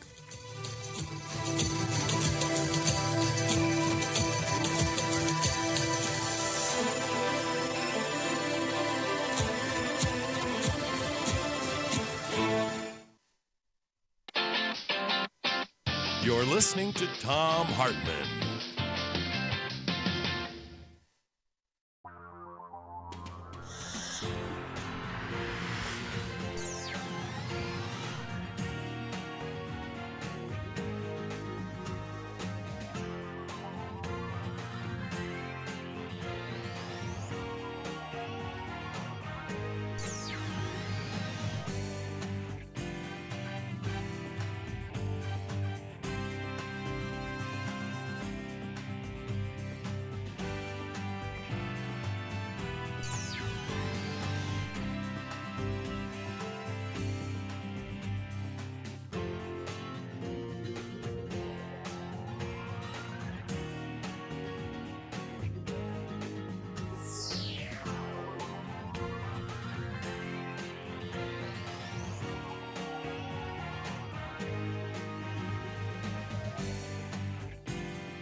The Thom Hartmann Program is brought to you in part by the Aiden Forecast, an investment newsletter with weekly updates of leading market indicators and a monthly deep dive into what the details of the economy and the markets mean for investors and retirees.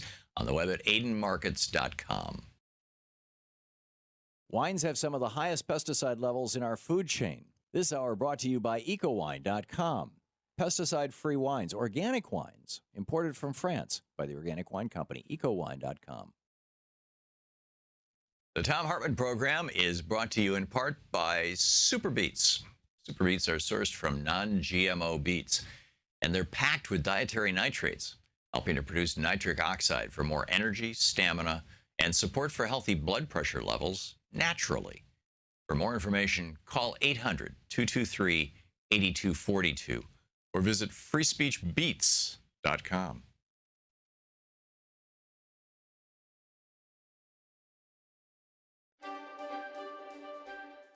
Welcome back. Thom Hartmann here with you. We were $3,000 short of our goal yesterday, and we really need to hit these goals if we're going to keep this network going and keep the show going and everything else. I mean, this is crunch time. So please call now, 877-378-8669. It's the phone number for Free Speech TV. If you have not yet already become a member of Free Speech TV, you can do so with any donation of any size, $5, $10, $1,000, whatever you'd like. And whatever you can afford, of course. I don't want you to be, pushing beyond the limits of what you can afford. But Free Speech TV, needs your help. Free Speech TV is here by virtue of your help. If it wasn't for all the previous fund drives that we've done, if the people who have given in the past had not given, we literally would not be here right now. And so, maybe you've been watching for days, weeks, months, years, and just kind of never got around to kicking in a little bit. It's pretty important. And, I don't want to lay a guilt trip on you, but I will, I guess, which is, hey, if you're getting value from this program, if what we do here, what Louise and me and Sean and Troy and Nate and Chris and Sue and Nigel and if what we do here is of value to you, if what Free Speech TV does with their network, which you are watching right now, is of value to you with all the great people of Free Speech TV, and this is an entire television network running on roughly a $3 million a year budget. It's which is less than one of the MSNBC stars makes in a year. I mean, it's just, one of their employees makes more than twice that. But it's which is mind-boggling when you think about it in terms of priorities. But here we have this network that's running on it's a really tight ship. It's very well run and very efficiently run and run for you. And so if you're getting value from this, please consider giving back. Please consider helping out. Please consider helping keep this thing rolling. There's not a lot of other places where you find somebody pushing back on the Republican lies.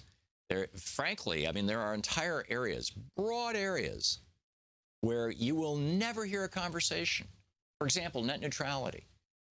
Net neutrality, China does not have net neutrality. They censor the internet. They charge different rates for different things. There are entire areas of content that you can't even get access to.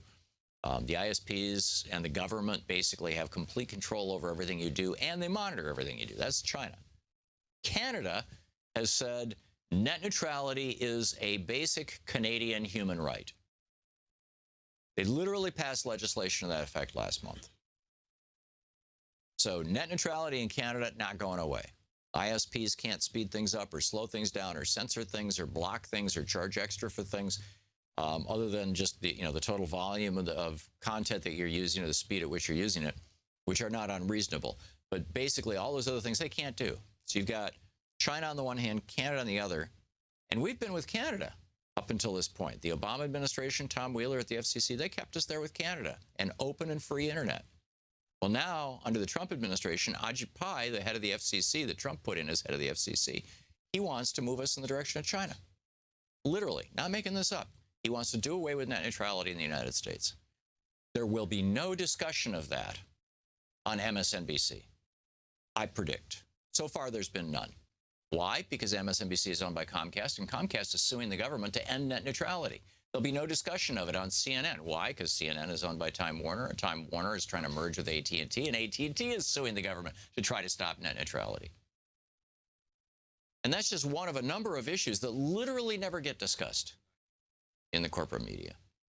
So we've got a $60 gift. You get a Free Speech TV water bottle. With a $120 gift, you get the Revolution Where You Live book. With a $150 gift, you get the book and the Spirit of Standing Rock DVD.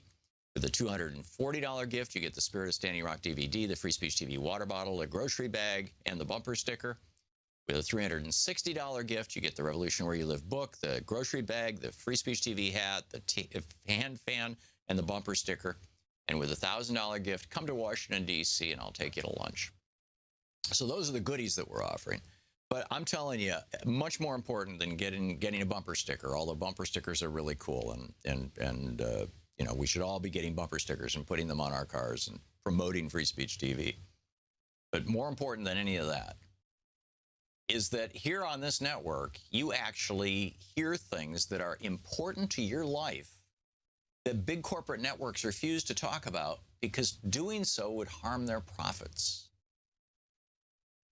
Now, isn't that worth supporting? It seems to me like a really important thing to have an independent voice in the media, a really important thing. So please call now, 877-378-8669, and make your contribution to Free Speech TV. Keep this network going and growing. Thank you so much for your help.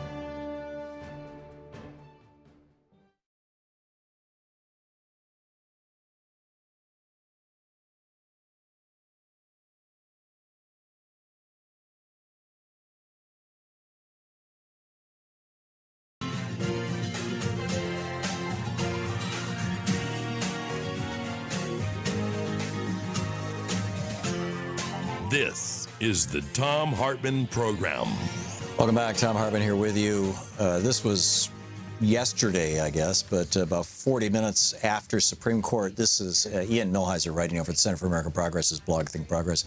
About 40 minutes after Supreme Court nominee Neil Gorsuch began his second day of testimony before the Senate Judiciary Committee, all 8 of the justices he hopes to join said in a major disability decision that Gorsuch wrote in 2008 that he was wrong. Now, back in 2008, there's this thing called, it's called IDEA. It's the Individuals with Disabilities Education Act, IDEA. And what it says is that if you're a public school and a disabled child comes into your school, that disabled child, regardless of their disability, is entitled to as good an education as anybody else can get, even if it means that you, the school, have to, spend a little extra money. Now, the conservatives don't like that, right? What? Spend extra money for disabled people? How dare you? We can't have that.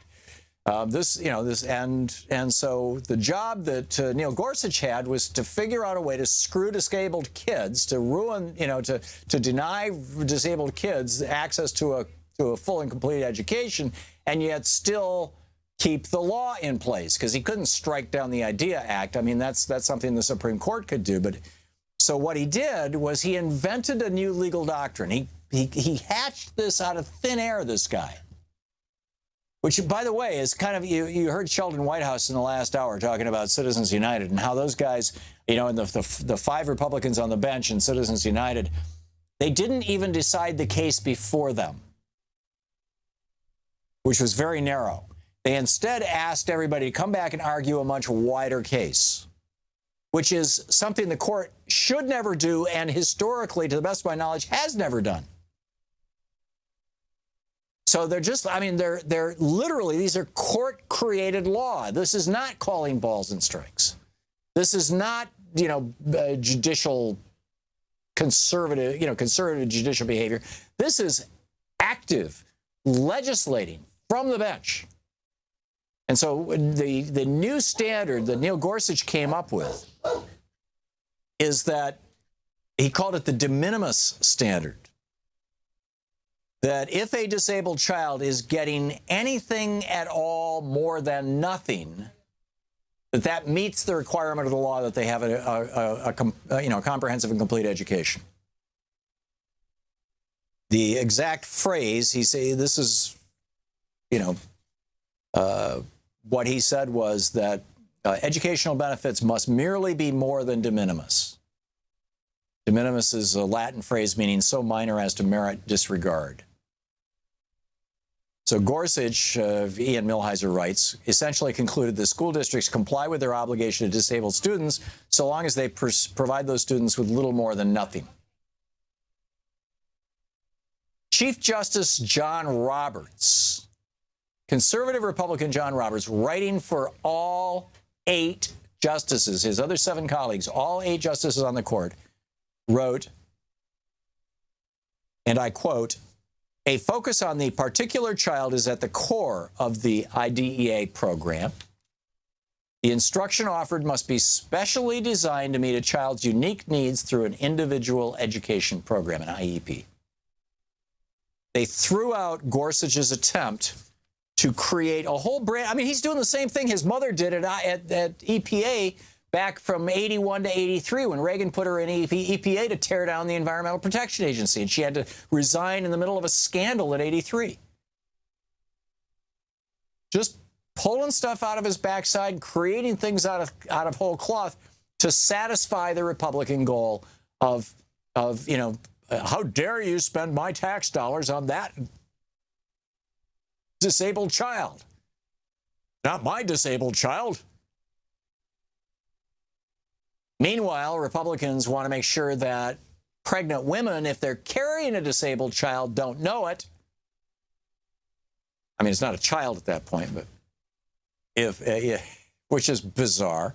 And then it gets even more bizarre. This is in Oklahoma. In Oklahoma, State Representative George Faught, F-A-U-G-H-T, said that he wants this bill that he's defending, an anti-abortion bill that does not allow for abortions in the case of rape or incest. No abortions, period, no matter what. 12 years old, raped by brother or dad or something, crazy uncle, whatever, tough luck. So he said, this is bizarre. Representative Corey Williams said, because he was using the Bible to justify this.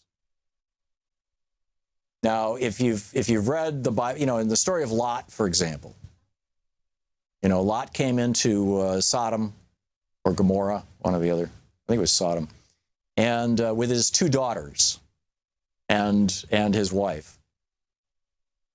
And his wife turned around and looked back, got turned to a pillar of stone. So now it's just Lot and his two daughters. And later on, he sleeps with both of his daughters, gets both of them pregnant. One of those pregnancies leads to the lineage that leads right to Jesus, which is why it's in the Bible. So Corey Williams says, is rape the will of God? And State Representative George Faught said, if you read the Bible, there's actually a couple circumstances where that happened, and the Lord uses all these circumstances. I mean, you can go down that path, but it's reality, unfortunately.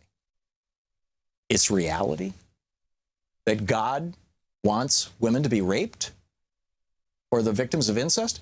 He goes on to say, this is Williams firing back at him. He says, you won't make any exceptions for rape. You won't make any exceptions for incest in this, and you are proffering divine intervention as the reason why you won't do that. I think it's very important. This body wants to know, myself personally, whether you believe rape and incest are actually the will of God. And Faught said, and I quote, it's a great question to ask. And obviously, if it happens in someone's life, it may not be the best thing that ever happened, but so you're saying that God is not sovereign with every activity that happens in someone's life and can't use anything and everything in someone's life? And I disagree with that.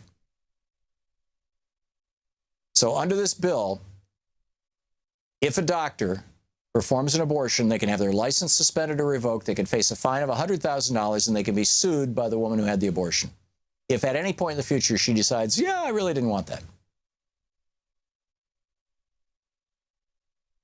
Because God, Meanwhile, I just got an email from DonaldJTrump.com. This is, you know, I wish I'd seen more of these from President Obama, frankly, during his 8 years. But I'm telling you, these guys, they are playing this system. They know what they're doing. Thomas, you were given many lies about Obamacare. As the president said during the campaign, it's time to repeal and replace it. All caps repeal, all caps replace.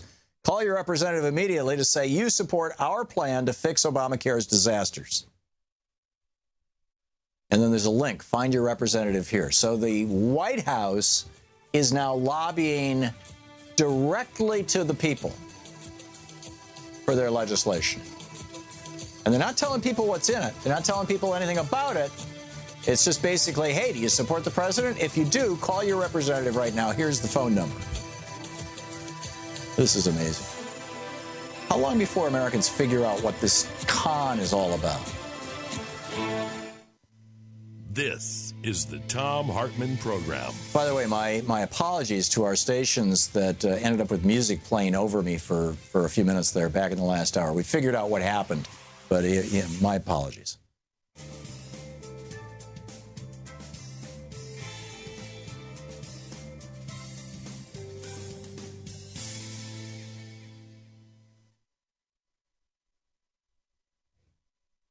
And welcome back. Let me get to my call screener here. Okay. John in Minneapolis. Hey, John, what's on your mind today? Yeah, I just wanted to know, as a person who works in healthcare, you know, a commodified healthcare system where the patient is the product leads to all kinds of things. And I wanted to tell Neil McCabe that, you know, there hasn't been even a competitive healthcare system now for ages because the healthcare companies have saw to it to eliminate the competition. I myself am limited to one plan that is offered through my employer. I cannot go unless I'm penalized. I can't go even to the Mayo Clinic to be treated for a disease. And, you know, the lifetime benefits, those will run out very quickly. I've seen what things cost. And, you know, we're not going to go back to charity care because that was just basically health care for the rich and palliative care for the poor, where people came to die.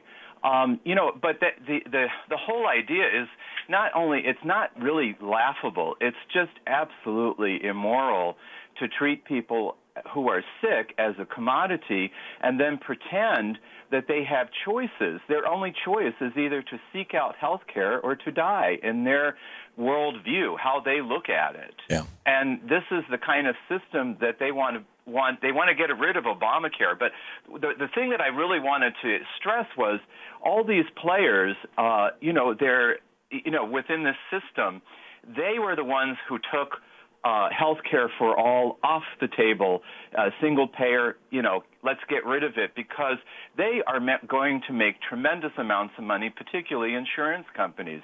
You know, as you pointed out, why should somebody profiteer off of illness? It's not done in any other civilized place in the world, and even some third world countries do not, you know, allow that. Only here, you know, and, you know, wait until some of these people are sick. You know, I've seen it firsthand. I've taken care of patients just recently. There was one in particular where they were thrown out of, because of their insurance company, thrown out of an acute care hospital where they could have received treatment properly and sent to a rehab hospital where I work, and where we do not have the resources to take care of this person's particular problem. This has not only just happened, you know, this has happened many times. And I have to feel guilty when I tell the you know, house supervisor, the nurse who represents the administration and the forces of money, you know, that this patient should have never left there. And it was just common sense.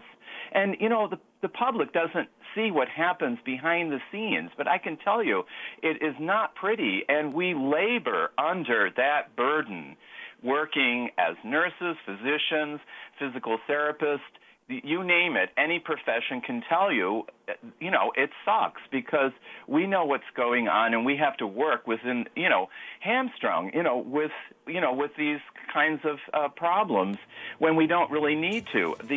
My healthcare organization has 22 vice presidents.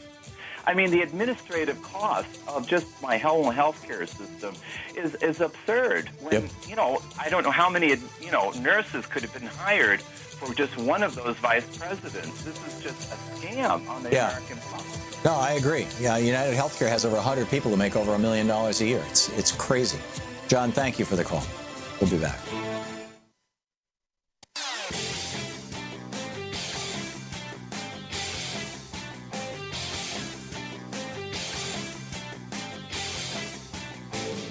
This year's election results have generated fear, sadness, and despair. In the days and months ahead, our democracy may face a crisis of historic proportions. But there is good news. There is good news. There is good news. Thousands of people are stepping forward in solidarity, resistance, and resolve. We join them. We join them. We join them. In standing with the most vulnerable communities among us. Those most likely to be targeted by new restrictions and policies. We will tell their stories here. Here on Free Speech TV. We will lift their voices here on Free Speech TV. In the difficult times ahead, know that we will be with you 24 hours a day. Every day. You are not alone. You are not alone. You are not alone. There are millions of us. Raising our voices and hearts together as one. We've got your back. We got your back. Free Speech TV's got your back. The revolution is in progress.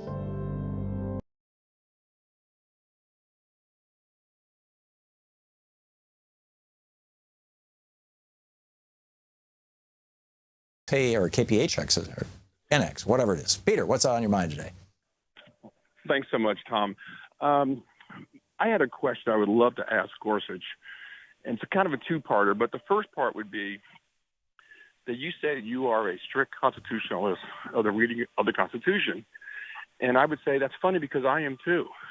Every person I know, progressive and conservative, say the same thing.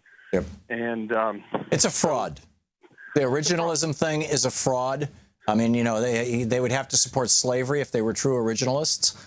And the strict interpretation is a fraud. These are the weasel words that conservatives use to basically strip protections for we the people out of the Constitution, to, as Sheldon Whitehouse so brilliantly pointed out, on the one hand, to make it easier for Republicans and harder for Democrats to get elected, and on the other hand, to support the interests of corporations over individuals, over citizens. I agree. So here's my question for him. I would say, Mr. Gorsuch, if you were on the Supreme Court this past term, and President Obama sued for the right to have Merrick Garland have a fair opportunity to be a justice, would you have voted to support the president, or would you say, no, that's not my responsibility? Oh, that's fascinating. It's true. Yeah. That's what should be asked. Yeah. And I feel that Democrats are not being tough. I mean, some are definitely, but they're not being creative and asking the questions that need to be asked. Oh. That's my personal feeling. Yeah. Well, frankly, it doesn't matter what question they ask. He always gives the same answer, which is, I'm not going to tell you. And so even to that question, I guarantee you his answer would be, oh, I'm not going to tip my hand. I'm not going to tell how I would rule. You're asking me how I would have ruled. I'm not going to do that, blah, blah, blah, blah. And he does it in his most condescending voice. His I will lecture you because I'm so much, I'm a federal judge. I know everything, whatever. It's just, exactly. it's reached the point where I can't even stand to listen to him. Peter, thank you for the call. Ray in Davenport, Iowa. Hey, Ray, what's on your mind? Yeah, Tom, long-time listener, and I would learn to listen carefully when a politician talks or, they're trying to say something. And when Nunes came out and he gave that press conference, the way he stated it could have been interpreted another way, that, in other words, say one of the Trump kids who were working on the campaign linked up with an FBI informant and were buying illicit drugs from them. I doubt that. I doubt that. Well, it fits remember what he said. It doesn't have anything to do with the investigation. Yeah. Well, I just don't know what to make of it. I mean, it's mind-boggling. The idea that our president might be a Manchurian candidate, might be actually working on behalf of a foreign government, that's mind-boggling. The idea that the investigation into that is leading right straight into the White House, that's mind-boggling. The idea that a member of Congress, which is supposed to exercise oversight over the executive branch, over the second among equals, is telling the president what he knows before he tells his own colleagues on the House Intelligence Committee, that's mind-boggling. The whole thing is mind-boggling. I mean, and I have a feeling that some really, really nasty stuff is going to come out of this, that this is going to be Nixon-esque. Well, it's like, I look at it from the simple perspective of a truck driver from Podunk, Iowa, and it's like, yeah, he's owned by Putin. Yeah. He got in too deep with the wrong people, the wrong money, and Nunes is like, he's just one of those guys who kissed ass all the way up, and so it's like he ran, you know, it's like, that's what I thought. If it didn't connect to Russia, well, it could have been that one of the kids was buying dope. Yeah, I think the connection to Russia is probably much more likely than a kid buying dope. But you know what this and you know, whether it's the government of Russia or whether it's some oligarch in Russia, whether it's a bank that's loaning Donald Trump money, I mean, who knows? And this is why we need an independent investigation. And this is why members of the Senate are starting to say, okay, the guy running the investigation in the House, Devin Nunes, he's blown it. And so we need to have an independent body that does a 9/11 commission kind of thing that looks at this. And I completely agree with that. We need both. I mean, you know, from the point of view of everybody, right? Donald Trump needs the air cleared so that he can have a presidency without a cloud over it, or he needs to get the hell out of the way. Members of Congress need the air cleared so we find out, are they willing to go along with something that may be mind-bogglingly illegal just for political gain? And frankly, the Russians would like to know, I'm imagining. I no Russian has told me whether they want to or not, but I would guess that, you know, wouldn't you want this to be cleared up? This is a cloud over everybody. So, you know, I'm with you, Ray. Thanks a lot for the call. Gene Gene, I don't have a city for you here. Where are you calling from? Andover, Minnesota. Great. Okay, you got the last minute here in this half hour. What's up? Okay, quickly. Good afternoon. First off, I just wanted to talk about the myth of the Democratic supermajority during the first 2 years of President Obama's administration. Yeah, it was only 74 legislative days. Yes, and actually the supermajority was only 60 of those days. And of the people that were voting, we had people like Ben Nelson, Evan Bayh, Blanche Lincoln, Joe Lieberman, who were hardly reliable votes.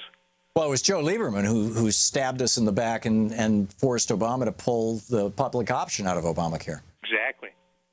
And then he was, who is he sitting behind? He was sitting behind one of the nominees the other day, one of the cabinet secretaries. Oh, it was Betsy DeVos. He was education. Yeah, he was there with Betsy DeVos. And it's like, you know, Joe Lieberman, you can always rely on him to suck up to a billionaire. Exactly. So it's really kind of tragic. And anyway, Gene, thanks for the call. It's a good thing in my mind that Joe is out of the Senate. And Al Gore picking him for vice president. I mean, maybe Joe was a different person at that point in time, but who knows? But I think it was just a huge mistake. We'll be right back. You're listening to the Thom Hartmann Program. Call 202-808-9925. And you wonder if Al Gore had picked somebody who was more progressive, if he might have more easily beat George Bush. I mean, we know he beat George Bush, but more easily.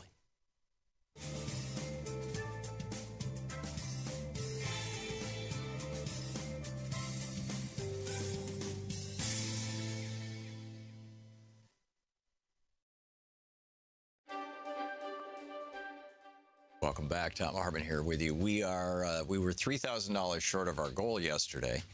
And, you know, we really need to hit these goals if we're going to keep this network going and keep the show going and everything else. I mean, this is crunch time. So please call now, 877-378-8669 is the phone number for Free Speech TV. If you have not yet already become a member of Free Speech TV, You can do so with any donation of any size, $5, $10, $1,000, whatever you'd like. And whatever you can afford, of course. I don't want you to be, pushing beyond the limits of what you can afford. But Free Speech TV, needs your help. Free Speech TV is here by virtue of your help. If it wasn't for all the previous fund drives that we've done, if the people who have given in the past had not given, we literally would not be here right now. And so, maybe you've been watching for days, weeks, months, years, and just kind of never got around to kicking in a little bit. It's pretty important. And, I don't want to lay a guilt trip on you, but I will, I guess, which is, hey, if you're getting value from this program, if what we do here, what, Louise and me and Sean and Troy and Nate and Chris and Sue and Nigel, and, if what we do here is of value to you, if what Free Speech TV does with their network, which you are watching right now, is of value to you, with all the great people of Free Speech TV, and this is an entire television network running on roughly a $3 million a year budget. It's, which is less than one of the MSNBC stars makes in a year. I mean, it's just, one of their employees makes more than twice that. But it's which is mind-boggling when you think about it in terms of priorities. But here we have this network that's running on it's a really tight ship. It's very well run and very efficiently run and run for you. And so if you're getting value from this, please consider giving back. Please consider helping out. Please consider helping keep this thing rolling. There's not a lot of other places where you find somebody pushing back on the Republican lies. Frankly, there are entire areas, broad areas, where you will never hear a conversation. For example, net neutrality. Net neutrality, China does not have net neutrality. They censor the internet. They charge different rates for different things. There are entire areas of content that you can't even get access to. The ISPs and the government basically have complete control over everything you do, and they monitor everything you do. That's China. Canada has said net neutrality is a basic Canadian human right. They literally passed legislation to that effect last month. So net neutrality in Canada, not going away. ISPs can't speed things up or slow things down or censor things or block things or charge extra for things, other than just the total volume of content that you're using or the speed at which you're using it, which are not unreasonable. But basically all those other things they can't do. So you've got China on the one hand, Canada on the other, and we've been with Canada up until this point. The Obama administration, Tom Wheeler at the FCC, they kept us there with Canada and open and free internet. Well, now, under the Trump administration, Ajit Pai, the head of the FCC that Trump put in as head of the FCC, he wants to move us in the direction of China. Literally, not making this up. He wants to do away with net neutrality in the United States. There will be no discussion of that on MSNBC, I predict. So far, there's been none. Why? Because MSNBC is owned by Comcast, and Comcast is suing the government to end net neutrality. There'll be no discussion of it on CNN. Why? Because CNN is owned by Time Warner, and Time Warner is trying to merge with AT&T, and AT&T is suing the government to try to stop net neutrality.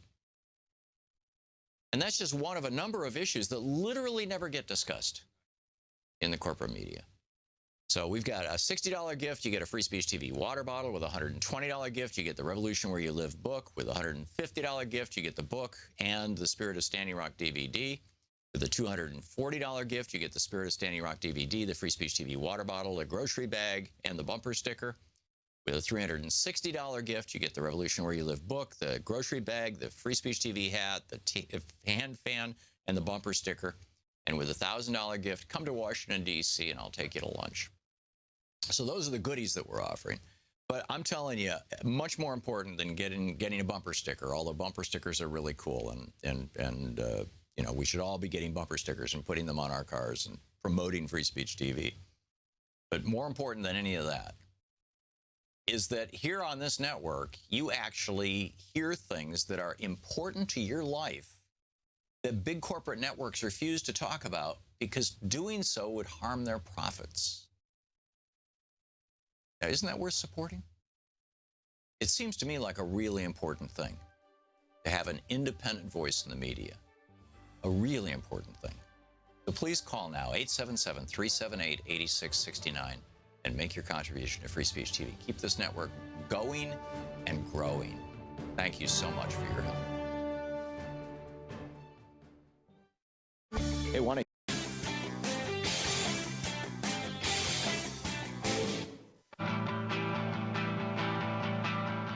All the important stories we cover and the issues we care about are at HartmannReport.com. Members of our community can comment and join the conversation. Welcome back. Thom Hartmann here with you. And boy, what a wild day. Again, my apologies for we have automation computers that run the music and the commercials and stuff like that. And one of them crashed during, I guess it was the break at the bottom of the last hour. And so we reset the computer, and the computer then reset another computer that kept track of which streams of information were going out to some of our radio stations. And I think this only affected our commercial radio stations, and was sending audio from two sources. And so, Louise was getting all these calls from people going, I can't hear Thom. I apologize. Pardon? They were mad. Yeah. Louise says people were upset, and I don't mean to be laughing about it. I'm not at all. This is very serious stuff. And the good news is that we figured out something we didn't even know. We didn't even know one computer could reset another computer until today. So now we've got to figure out how to prevent that from ever happening again. I think we're pretty close to it. So anyhow, that's the whole story. Abe in Bangor, Wisconsin. Hey, Abe, what's on your mind today? Hi, Thom. Thank you for taking my call. Sure. You were talking about health care and such, and it occurred to me that what are our priorities? So when I Googled U.S. wars, and in the last 244 years, we have not been at war approximately 40 years. I'm sorry, say that again? In 244 years, we have no wars. In other words, years of peace was about 41 years. Yeah. In my lifetime, I think the only president who didn't have a war, or the two presidents who didn't have a war during my lifetime, were Eisenhower and Jimmy Carter. And Eisenhower had some small conflicts, around the world, but most of them, no. Eisenhower ended Korea. That was what he ran for president on in '52. That was Harry Truman who did Korea. But anyhow, yeah, Abe, you're spot on. And even more so, if you look at like the Cold War, not an officially declared war, but it's still a war, that would decrease the 41 years to under 30. And then you have Trump here today wanting, $50 billion again added to it. So that kind of shows where our priorities are in America today. Yeah, totally agree. Abe, thank you. Well said. By the way, we had a veteran call in the last hour and ask, is this repeal of Obamacare going to hurt veterans? And interestingly, I have two sources here for this. One is the Washington Examiner, which is a right-wing newspaper in D.C., and the other is Newsmax, which is a right-wing website. There's plenty of other websites that are saying this, but I'm going to share with you the most conservative perspective on this. Philip Wegman, writing for the Washington Examiner, in the struggle to overhaul Obamacare, House Republicans appear to have made a costly overcorrection. Due to a technical change in the current draft of the bill, millions of veterans may be ineligible to receive tax credits. Late Monday night, leadership staff released a 22-page technical amendment to the bill in order to make it compliant with Senate reconciliation rules. In their haste, they introduced language that could keep as many as 7 million veterans from participating in the Republican health care plan. Under the original bill, service members could receive tax credits from the government so long as they were not already enrolled in the Veterans Affairs Program. In the case of other specified coverage, a special rule with respect to veterans, blah. But basically, it says that veterans couldn't double dip, but you had to choose. Do you want the VA or do you want the tax credits? Well, when they changed the proposed ending of Obamacare, they did away with the tax credits. So if you don't choose the VA, you get nothing. So that appears to be the situation. Bill in Sunrise Beach, Missouri. Hey, Bill, what's on your mind today? Hold on a second. Sure. Can't wait too many more seconds, Bill. Bill, I'm going to put you on hold, and I'll come back to you. Margaret in Rush, Kentucky. Hey, Margaret, what's on your mind today? Yes, I had a question. A couple weeks ago, I just caught the end part of an article on TV about Trump's family interests, and it was Trump Insurance. Is this a venture they've always been in, or is this a... I didn't know that Trump had an insurance company. I mean, the university was a stretch. The stakes were weird. The vodka was strange. But an insurance company? Yep. It said interests concerning the Trumps. Huh. And I mean, it wouldn't surprise me if they own stock in an insurance company. A new venture for them, or is this something that they've always been involved in? I don't know, Margaret. I didn't see that report. I've never read anything like that. I mean, it's entirely possible that they're invested in one of the insurance companies. Well, I just wondered because I hadn't seen anything since about it. Yeah. Well, you know, here's I guess it's not even good news, but if Donald Trump is probably one of the few individuals in the history of the universe who has figured out a way to lose money running a casino, and which he did. I mean, he had a casino go bankrupt. In fact, I think he might have had two go bankrupt, and or at least one. And so if he's running a health insurance company, it's probably not going to turn out well. Just like running our country doesn't seem to be turning out well. Margaret, thank you for the call. Paul in Fairport, New York. Hey, Paul, what's on your mind today? Hey, Tom, I've been mentored by you long before you ever got on TV. Thank you. Thank you. My question is, I heard once that it would cost us less than 1% of our paychecks if we went for Medicare for everybody. Is that true? Depending on the size of your paycheck, yeah. Okay. The other thing, I can't wait for your email thoughts on Trinology. Talk to you later. Oh, yeah. Thank you. Yeah, I have not yet had thank you for reminding me, Paul, because I totally spaced it. I got to check that website out. Appreciate the call. Jeff in Elkton, Maryland. Hey, Jeff, what's up? Hey, Tom, I was listening to part of your conversation about John Roberts and Neil Gorsuch, and in the American Prospect magazine in November, I believe, of last year, they had an article in there about John Roberts, and that every year, at the end of the year, he writes an end-year report on how the courts are supposed to handle certain cases and everything. And it's pretty extensive as to how this one man, this one Chief Justice, basically, can basically set the standard as to what type of cases he wants to hear and how they're going to hear them in the court. Yeah. And I just wonder if Neil Gorsuch, I mean, he'd be a perfect fit for these guys because all he has to do is just sit there and just say, okay, Chief Justice, well, what do you want me to do here now? And we'll do it. But like I said, he's got this. Well, it's a little more, I believe. I mean, I'm not a Supreme Court scholar, but I do know this. I think it's a little more complex than that. There may be some filter that the Chief Justice can pre-apply. But basically, if you bring a case to the Supreme Court, what you're applying for is what's called cert, or certiorari, however you say it. C-E-R-T-O-R-I is a Latin word, which is sort of like we certify that we will listen to this, right? We will hear this.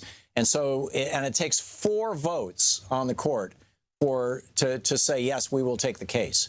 And then, of course, it takes 5 votes to win the case.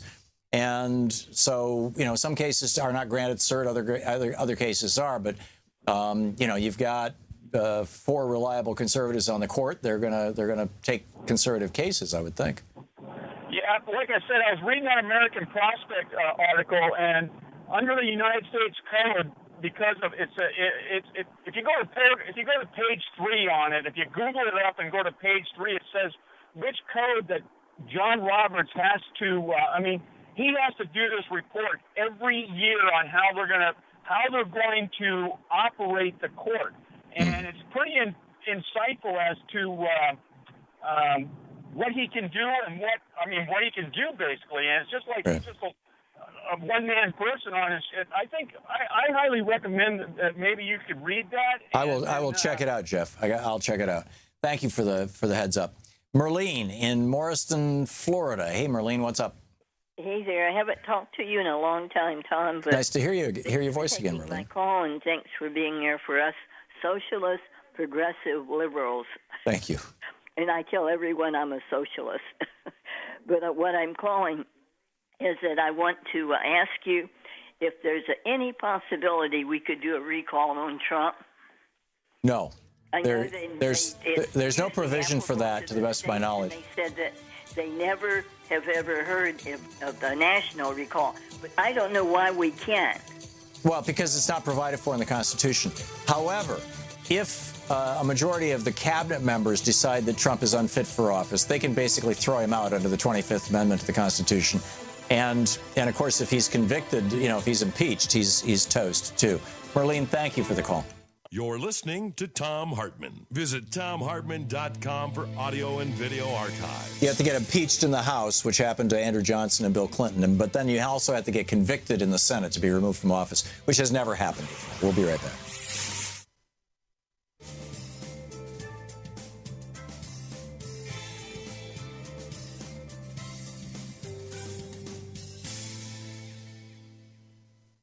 And welcome back. Nick in Winona, Mississippi. Hey, Nick, what's on your mind today?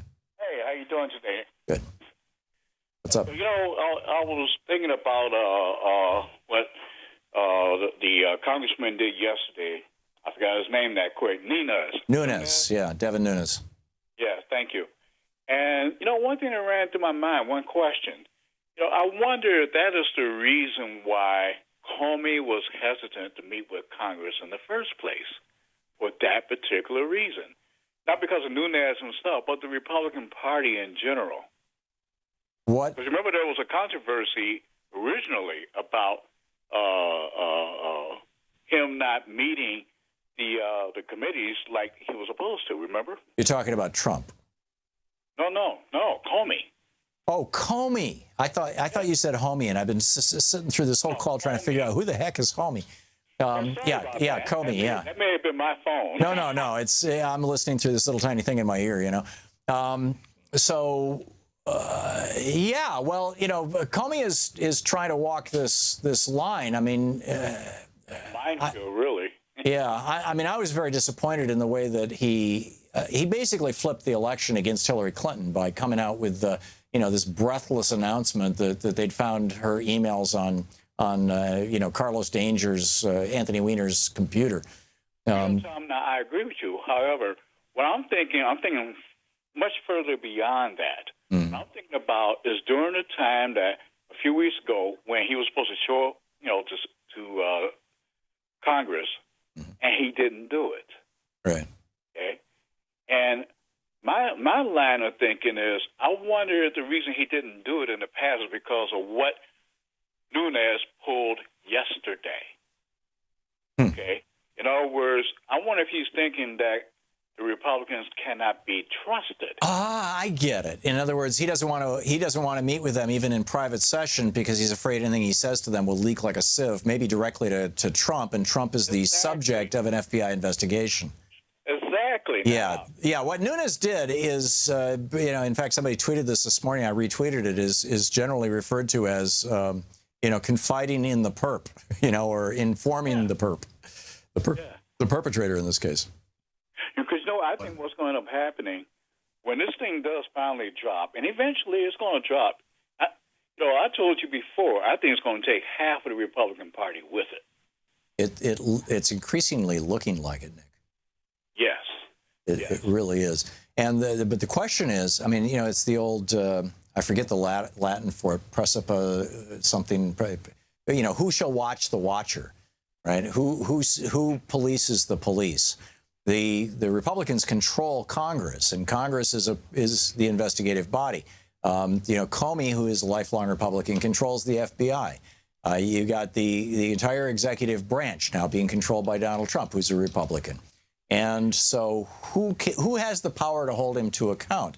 Now, when Nixon was president, what happened was, let's see, Ruckelshaus was in the midst of this, and then John Mitchell. I'm forgetting the order of things, but basically his attorney general refused to go forward with an investigation and prosecution, and ended up being prosecuted for that. John Mitchell was actually prosecuted. So whether he's going to come down like Nixon or what, we'll see, Nick. But keep an eye on this. Watch this space, as they say. We'll be back coming up on 12 minutes before the hour.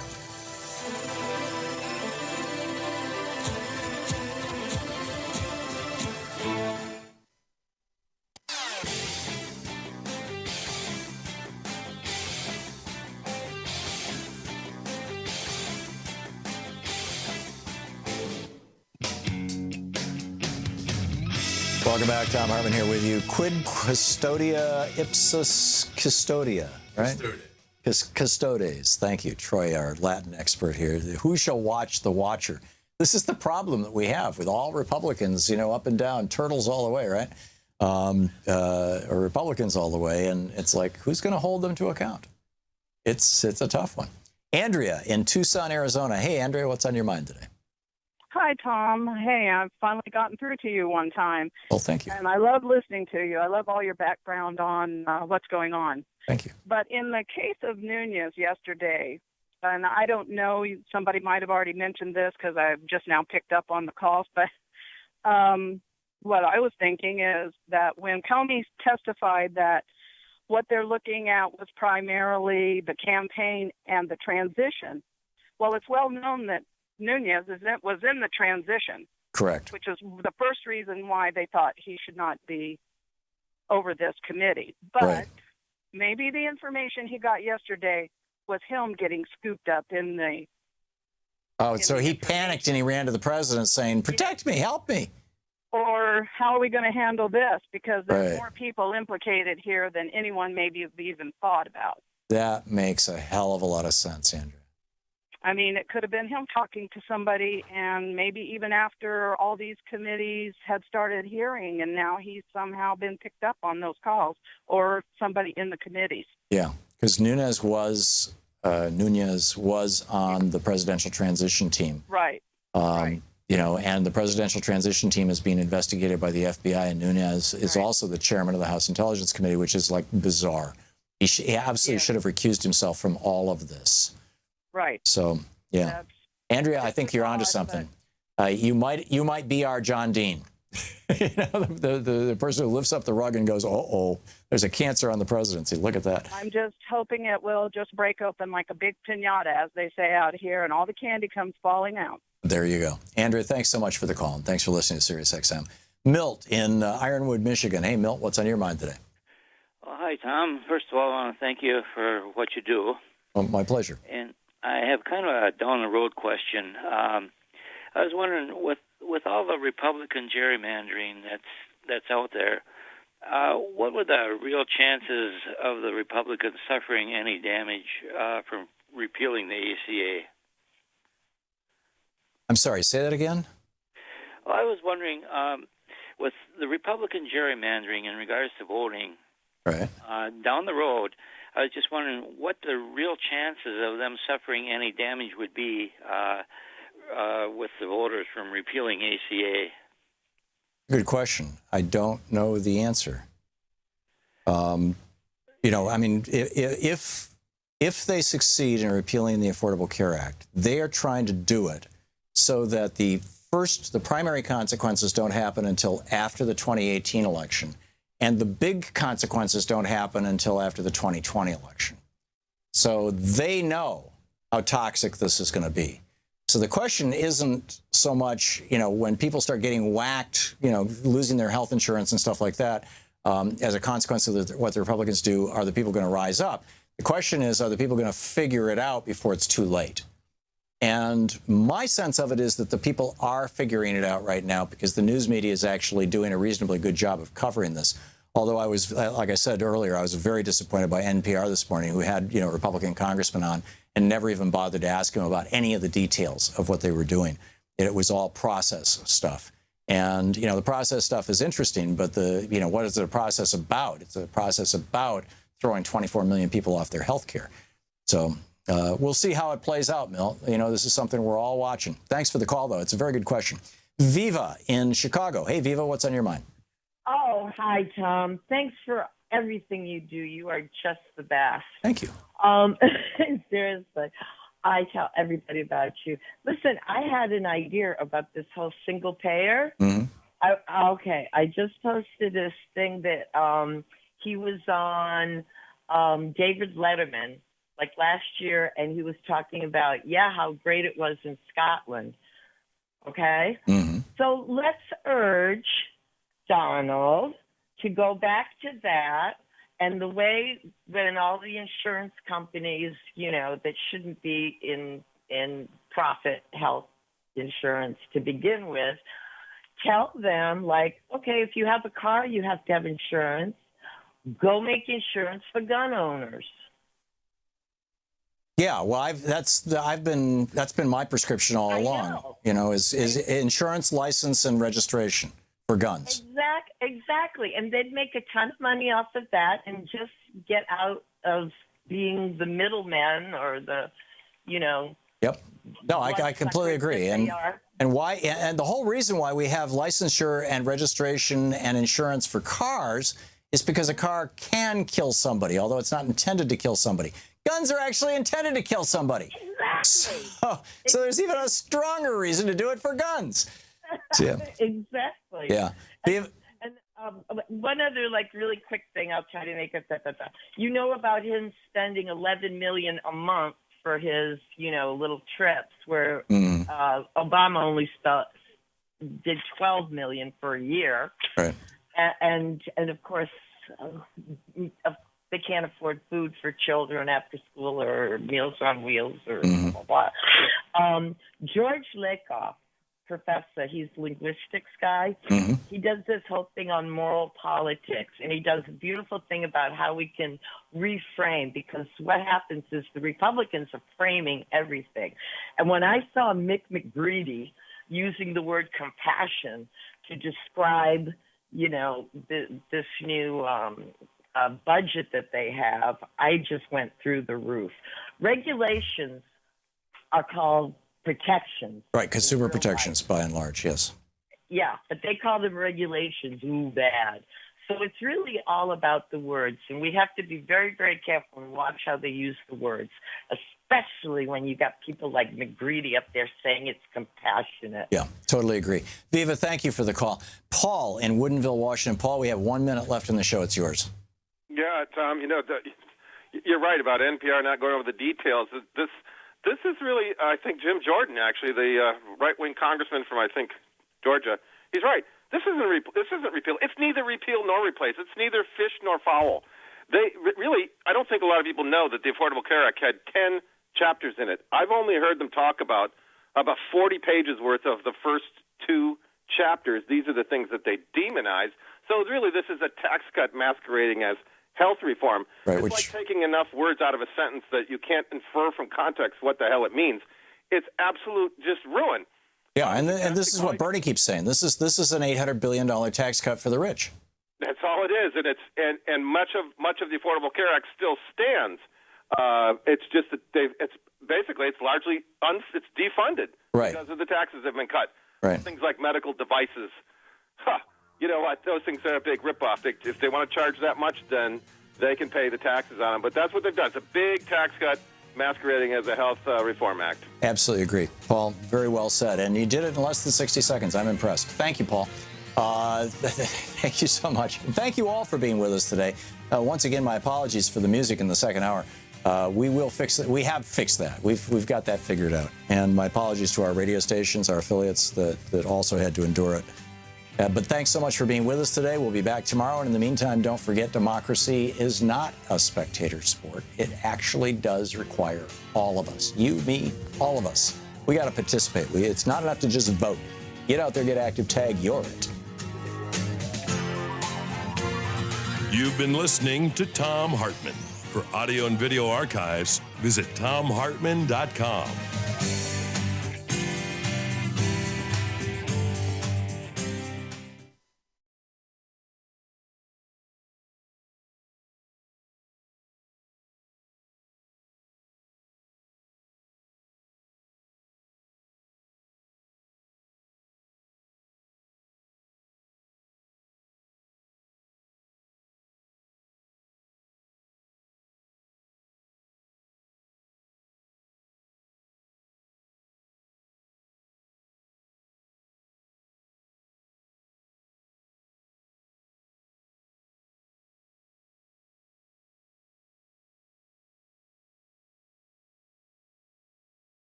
The Thom Hartmann Program is brought to you in part by the Aiden Forecast, an investment newsletter with weekly updates of leading market indicators and a monthly deep dive into what the details of the economy and the markets mean for investors and retirees. On the web at aidenmarkets.com. Wines have some of the highest pesticide levels in our food chain. This hour brought to you by ecowine.com. Pesticide-free wines, organic wines, imported from France by the Organic Wine Company, ecowine.com. The Thom Hartmann Program is brought to you in part by Super Beets. Super Beets are sourced from non-GMO beets, and they're packed with dietary nitrates, helping to produce nitric oxide for more energy, stamina, and support for healthy blood pressure levels naturally.